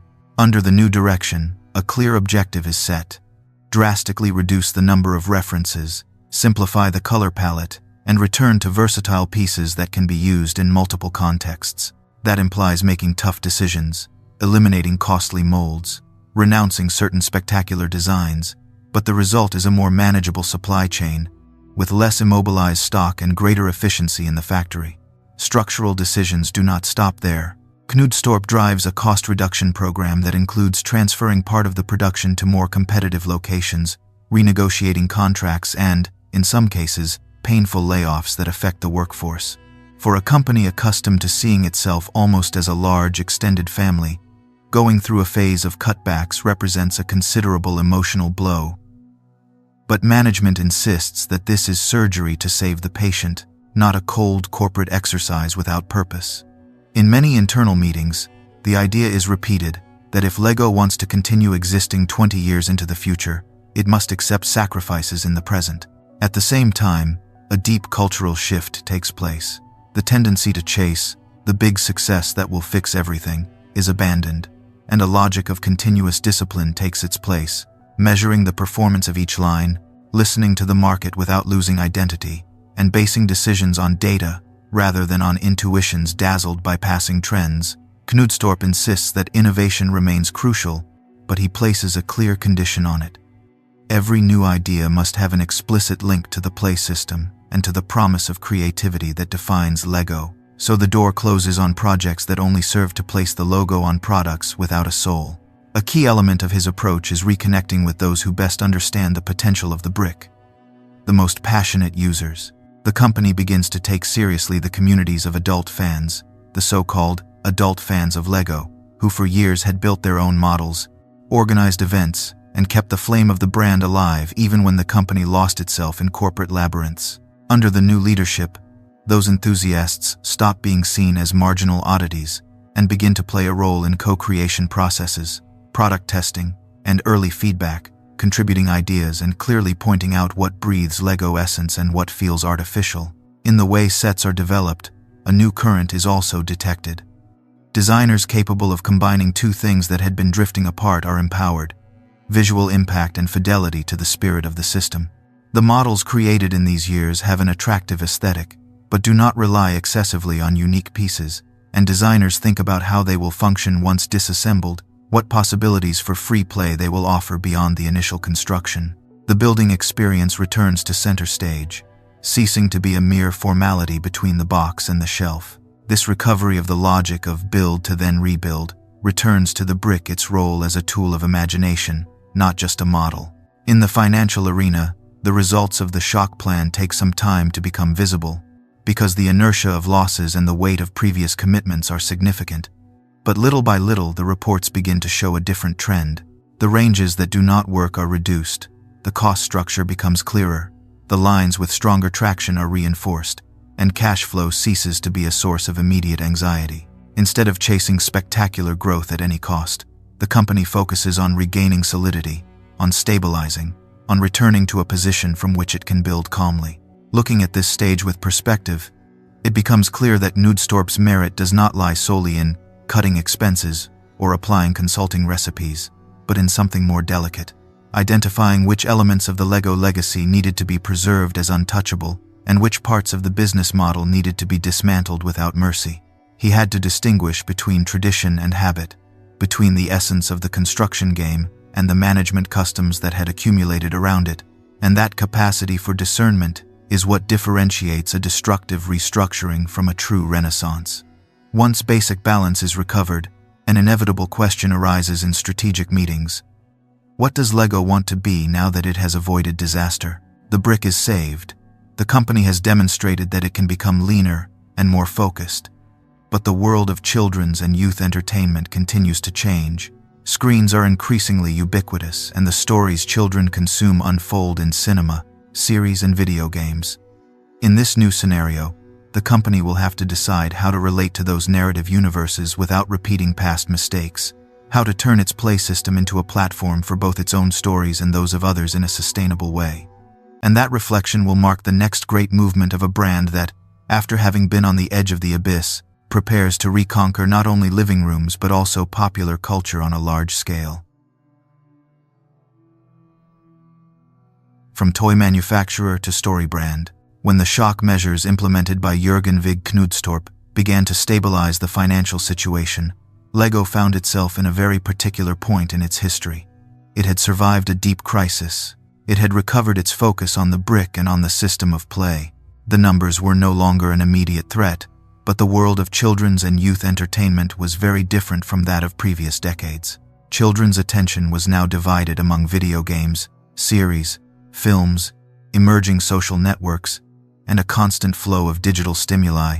So the question in the strategy rooms in Billund was no longer only how to continue selling sets, but how to turn the Lego universe into something that made sense within that new ecosystem, where stories mattered as much as objects. The company began to look back with a new perspective and realized that, without having fully theorized it, it already had a very powerful precedent for what it meant to use the brick as the core of a broad narrative. Bionicle. That line launched in the early years of the 2000 era that combined articulated figures, its own mythological background, characters with names, conflicts, comic books, series, and a story arc that unfolded over several years. Bionicle had been, in the midst of turbulent times, an economic and creative lifesaver, because it connected with a generation of children who did not want to simply build a generic model. They needed heroes and villains, missions, distant worlds, and they found in those biomechanical figures a story they could follow, collect, and expand. That precedent served as an internal example of a key idea. The brick was the base technology, but the lever to compete in a culture saturated with storytelling lay in the ability to create narratives that felt like Lego from the first frame to the last piece of the set. From that point onward, the company began to design product lines that were born from the beginning as narrative universes, not as catalogs of trucks, houses, or airplanes, and one of the clearest cases was Ninjago, a project that at first generated doubts among some executives and ended up becoming one of the pillars of the new stage. Ninjago appeared with a very calculated combination. Charismatic minifigures turned into ninjas, a world that mixed martial arts, fantasy, and technology, sets full of impossible vehicles and spectacular temples, and, from the first day, an animated series broadcast on television that developed a continuous story with characters who evolved, made mistakes, changed sides, built relationships, and faced increasingly greater threats. The child who watched the series on screen immediately recognized in the store the settings and vehicles that they had just seen in motion, and upon arriving home, they could rebuild those scenes, continue them, rewrite them, invent episodes that had never appeared on television. The physical play became an extension of the story, and the story, in turn, increased the value of every set.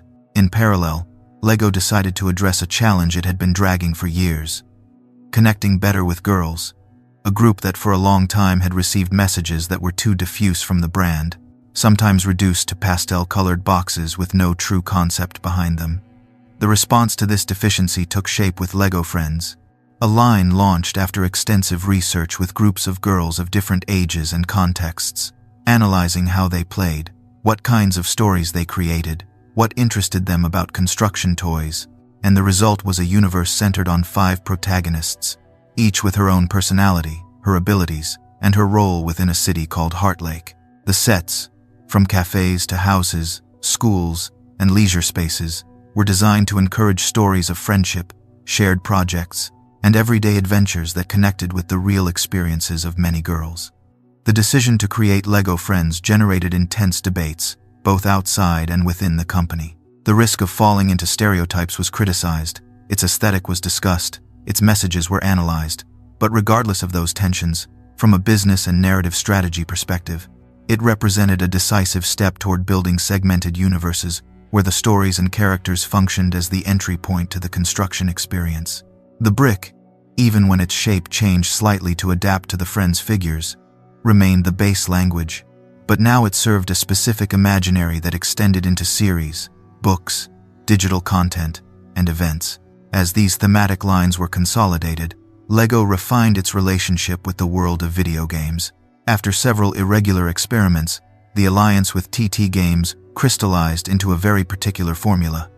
Games based on major licenses like Star Wars, Harry Potter, Batman, or Indiana Jones, but reinterpreted with Lego aesthetics, self-aware humor, and accessible gameplay that combined exploration, simple combat, the resolution of small puzzles, and, above all, the destruction and reconstruction of scenarios made of virtual bricks. The player, who had often held those sets in their hands, recognized textures, shapes, and sounds, and the digital experience reinforced the connection with the physical product. The success lay in the tone. The games did not try to compete with hyper-realistic titles from the large studios. They embraced their identity as affectionate parodies. They played with laughter directed at the sagas to which they paid tribute. They turned dramatic moments into visual gags. They recreated iconic scenes with minifigures gesturing in exaggerated ways, and that approach allowed parents and children to share the experience because adults understood the references to the films, and children enjoyed the controlled chaos of breaking and building on screen. From the perspective of the brand, LEGO managed to be present in the digital universe in a way that was coherent with its personality, without betraying the playful spirit that defined it. This entire movement toward storytelling did not mean that the construction system became an accessory. The opposite happened. The company understood that every narrative had to be anchored in sets that worked well by themselves, that offered a satisfying building experience and a high degree of free play potential, even if the child did not follow the series, had not seen the film, or did not have access to the video game. That balance was delicate but fundamental. The stories expanded the reach, created characters and contexts, generated the desire to enter the universe, but the quality of the sets was what determined whether that relationship would be temporary or lasting. As the decade progressed, LEGO articulated something that could be called a transmedia ecosystem built in its own way. The characters were born in sets and animated series, continued in video games, appeared in books, were represented in parks and exhibitions, jumped into advertising campaigns and collaborations with other brands. And in each of those points of contact, the idea was reinforced that LEGO was not only a manufacturer of bricks, it was a creator of worlds built piece by piece, both in the imagination and on the table. This approach turned the product into a node within a network of experiences, rather than a solitary object that lived and died on the shelf. In parallel, the movement of adult fans intensified. Conventions, exhibitions, advanced building competitions, forums where techniques were shared, and colossal projects that reproduced entire cities, giant spacecraft, historical scenes, or original fantasies with hundreds of thousands of pieces emerged. LEGO, which in previous decades had observed this phenomenon from a certain distance, began integrating it into its strategy, supporting events, launching the LEGO Ideas platform where users could propose official sets and vote on the projects of others, and thus opening a door to direct collaboration with its most passionate community. In entrepreneurial terms, it was a shift toward co-creation, toward recognizing that there was talent outside the company that could enrich the catalog as much as the internal designers. With the brick reaffirmed, the original universes expanding, the audiovisual licenses integrated more intelligently, and the communities involved in development, LEGO naturally approached the next step in its transformation into a story brand. The leap into cinema and massive pop culture, a territory where the company would have to prove that its construction language and its particular sense of humor were capable of sustaining large-scale projects before audiences far beyond the traditional toy market. Hollywood, fandom, and pop culture. When at the beginning of the decade of 2010, the first trailer appeared for a film titled The Lego Movie, many people who had not touched a brick in their recent lives thought it would be just another charming children's film, a feature made to sell toys and little more. And yet, those who knew closely the process that had led to that moment understood that what was at stake was something much deeper. The opportunity to demonstrate that the visual language of the bricks and the minifigures could support a large Hollywood production, compete at the box office with giants of animation and, in the process, consolidate LEGO as a central element of contemporary pop culture. The project arrived at a very particular moment for the company, because it was no longer fighting for survival. It had already escaped the red zone, had found a healthy way to relate to licenses, had created its own universes, such as Ninjago or Friends, had polished its presence in the world of video games, and felt prepared for a leap that for decades had seemed unthinkable. To move from appearing as a product within stories created by others to becoming, for the first time, the story itself. The gamble was risky, because if a LEGO Movie turned out mediocre, the damage to its image would not affect just one product line, it would call into question the entire aspiration of becoming a brand of large-scale stories. The result, released in 2014, surprised critics and audiences for a reason both simple and very powerful. The Lego Movie was not a long commercial, disguised as a film. It was a work that took very seriously the universe it represented, built with intelligent humor, frenetic rhythm, and a meta-perspective that played with the tropes of adventure cinema and with the audience's own relationship to play. From the first minute, the aesthetic of bricks, headlights, explosions, and waves made with pieces became a coherent language, with internal rules capable of transmitting emotion and comedy at the same time, so that the viewer stopped seeing plastic and began seeing real characters who, paradoxically, were made of plastic. The central message of the film connected directly with the heart of Lego's philosophy: the tension between following the instructions to the letter or daring to break them to create something personal. The protagonist, Emmett, began as a citizen, perfectly aligned with the manual, someone who felt security in repetition, while other characters embodied that chaotic creativity that dismantled models and recomposed pieces without fear. What was interesting, from the brand's perspective, was that the story did not limit itself to glorifying one extreme. It proposed that true power appeared when structure and freedom were combined, when the instructions served as a starting point and not as a cage, a discourse that worked as a declaration of principles for the entire play system. The cultural impact of the film was amplified by elements that transcended the plot. The song "Everything is Awesome" became an ironic anthem about prefabricated optimism, repeated by children who sang it without pause, and commented on by adults who perceived the underlying critique of certain forms of empty productivity. Memes, scenes and lines from the film began circulating online, and for a time it was almost impossible to mention Lego without someone quoting the film or reproducing the exaggerated tone of its characters. What once was a tender childhood reference became an active part of conversations about creativity, control, collectivism, and authenticity. In the heat of the cinematic success, the Lego fandom, which had been growing for years in the shadows, found a new platform for visibility. The AFOL, who already built exhibitions, created giant dioramas, participated in forums, and shared advanced techniques on the internet, suddenly saw that the entire world was talking about the same bricks they had been defending for years as something more than a children's toy. Events multiplied, conventions grew larger, documentaries about amateur builders appeared on video platforms, and many general interest media outlets began covering this phenomenon as a serious expression of creativity and dedication, not as a simple eccentricity. Television, always attentive to formats that mix skill, spectacle, and emotion, caught this wave and turned it into competition shows centered on Lego building challenges. Teams of hobbyists and professionals faced timed trials, raised impossible structures, recreated cinematic scenes, created mechanisms and figures live, while a specialized jury analyzed the technique, stability, and narrative of the works.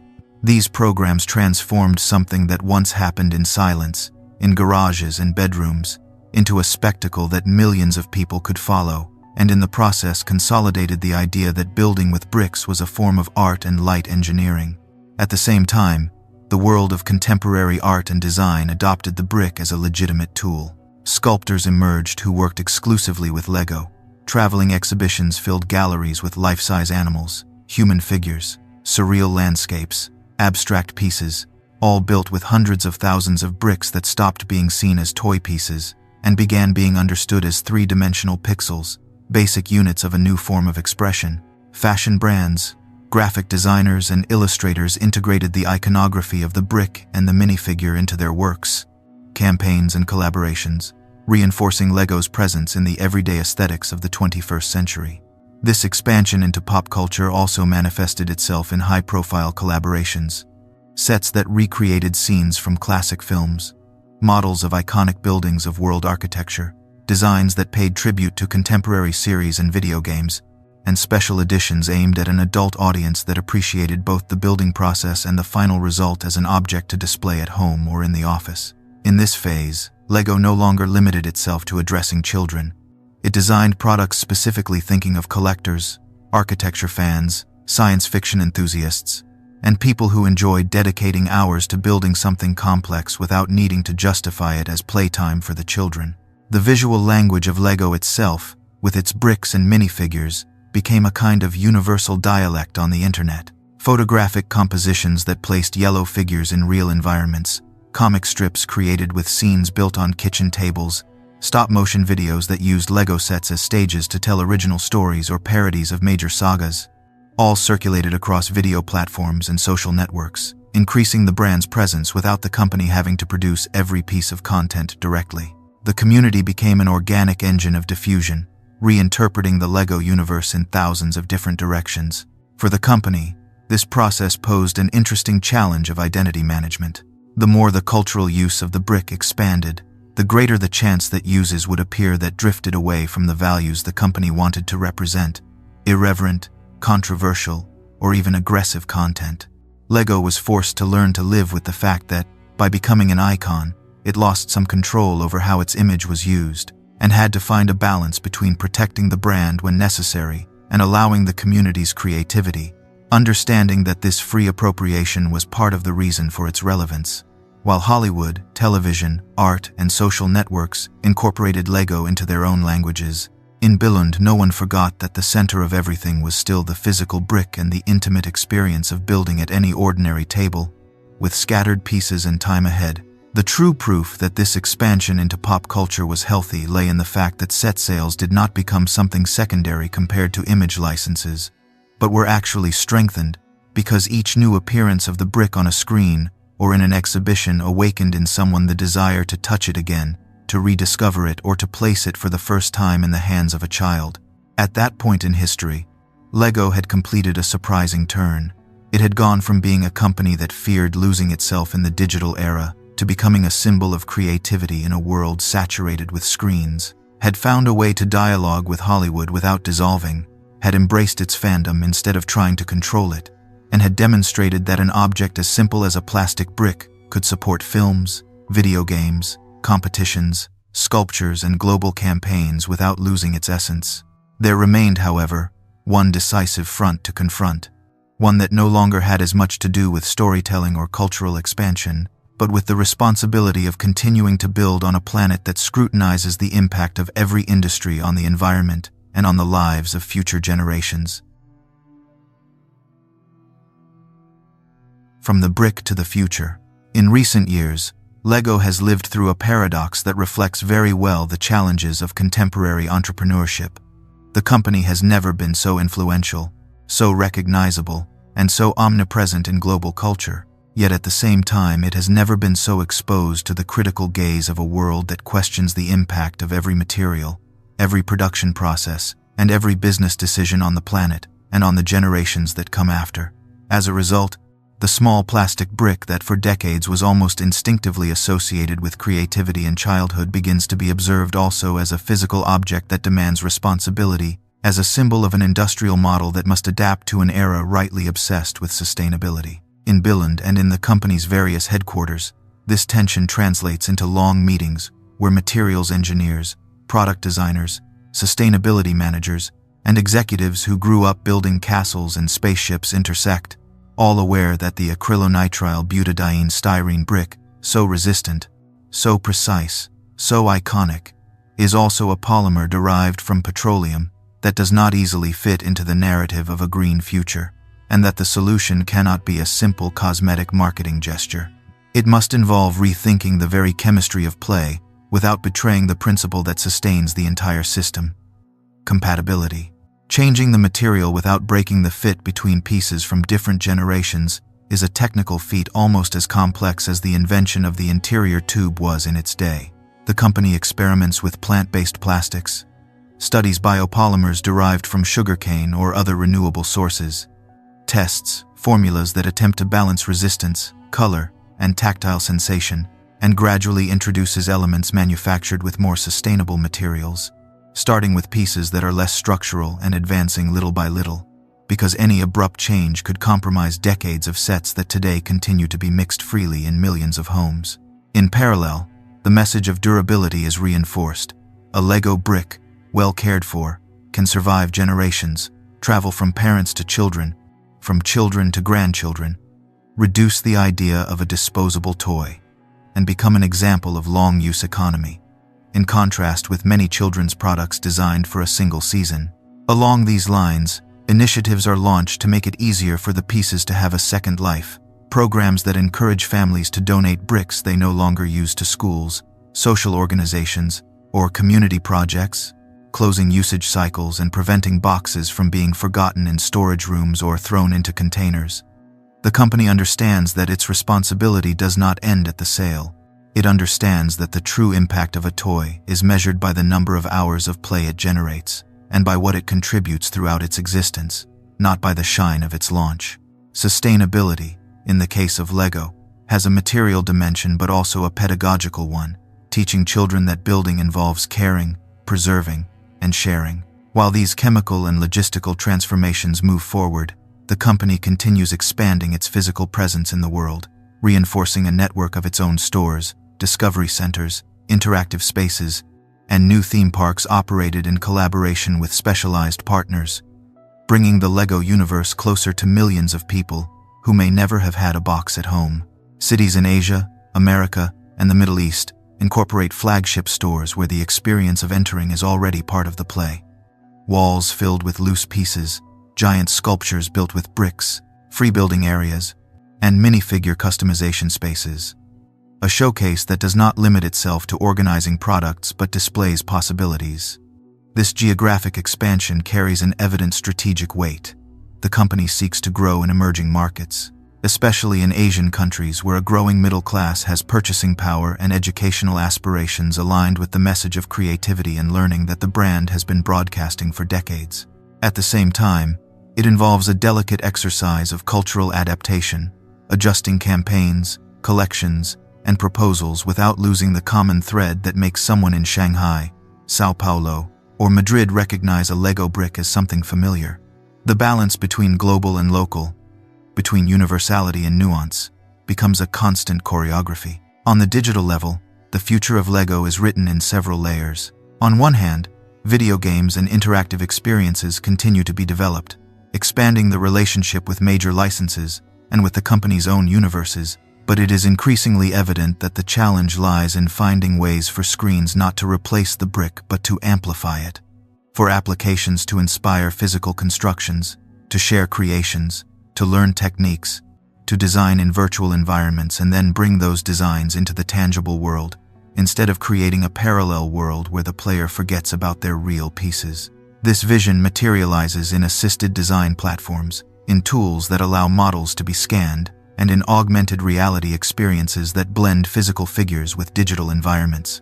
Education occupies a central place in this stage. Lego, through its educational division and collaborations with schools and universities, promotes kits and programs oriented toward the teaching of science, technology, engineering, and mathematics, integrating motors, sensors, programming, and design challenges that bring the logic of learning by doing into the classroom. The children and adolescents who assemble robots, sorting machines, or autonomous vehicles with bricks, cables, and blocks of code train themselves without realizing it in skills that the labor market will value for decades. Logical thinking, problem-solving, teamwork, and tolerance to frustration. The company thus positions itself at a meeting point between play and training, between hobby and early professional tool. Beyond the product, the future of Lego is also being built in the realm of purpose and governance. Ownership remains tied to the founding family through holding structures and a foundation that channels part of the profits into educational, cultural, and social projects, reinforcing the idea that the company does not exist solely to generate dividends, but to contribute to something broader, connected to childhood, creativity, and the quality of life in the communities where it operates. This vision, which at times may sound like corporate discourse, becomes coherent when one observes the consistency with which the company has invested in public play spaces, educational initiatives, and programs supporting vulnerable children. For anyone observing this story from the perspective of entrepreneurship, Lego's journey toward the future leaves several powerful lessons. The first has to do with the ability to survive era changes without betraying the essence. The company has gone through wars, technological changes, financial crises, digital revolutions, and environmental debates, while maintaining as its core a simple idea, the value of free construction play.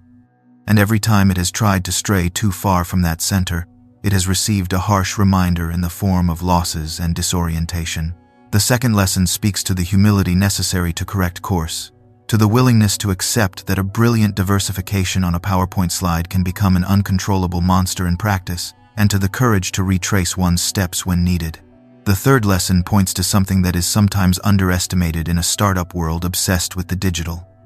The future is not reserved only for software companies. It can also belong to those who work with atoms, as long as they understand how to dialogue with bits, how to integrate into narrative ecosystems, how to make the physical object the center of a network of experiences that includes video games, movies, series, applications, and creator communities.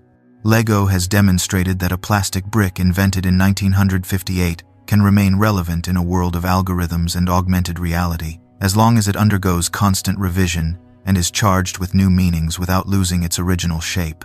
If one mentally returns to the Billund workshop in 1932 and compares it with the current campus, with its designer buildings, its materials laboratories, its animation studios, and its testing spaces for new concepts, the distance seems enormous. But beneath that modern surface beats the same idea that moved Ole Kirk Christensen when he began using leftover wood to make toys. The conviction that play is a serious matter, that it deserves as much rigor as any industry, that it can shape the way children understand the world and their own capacity to transform it. Today, every time a small hand connects two bricks for the first time, it unknowingly joins a chain of decisions, tests, mistakes, and successes that spans almost a century, and perhaps that is the clearest image of Lego's legacy. A story of entrepreneurship built piece by piece, designed so that each generation can add something new without collapsing what the previous ones built. And this is the complete story of Lego, from that small workshop in Billund to the creative giant we know today. If you enjoyed this journey, tell me in the comments which stage of the story surprised you the most, and what other company you would like us to analyze on the channel. Thank you for reaching the end and accompanying me tonight. Good night.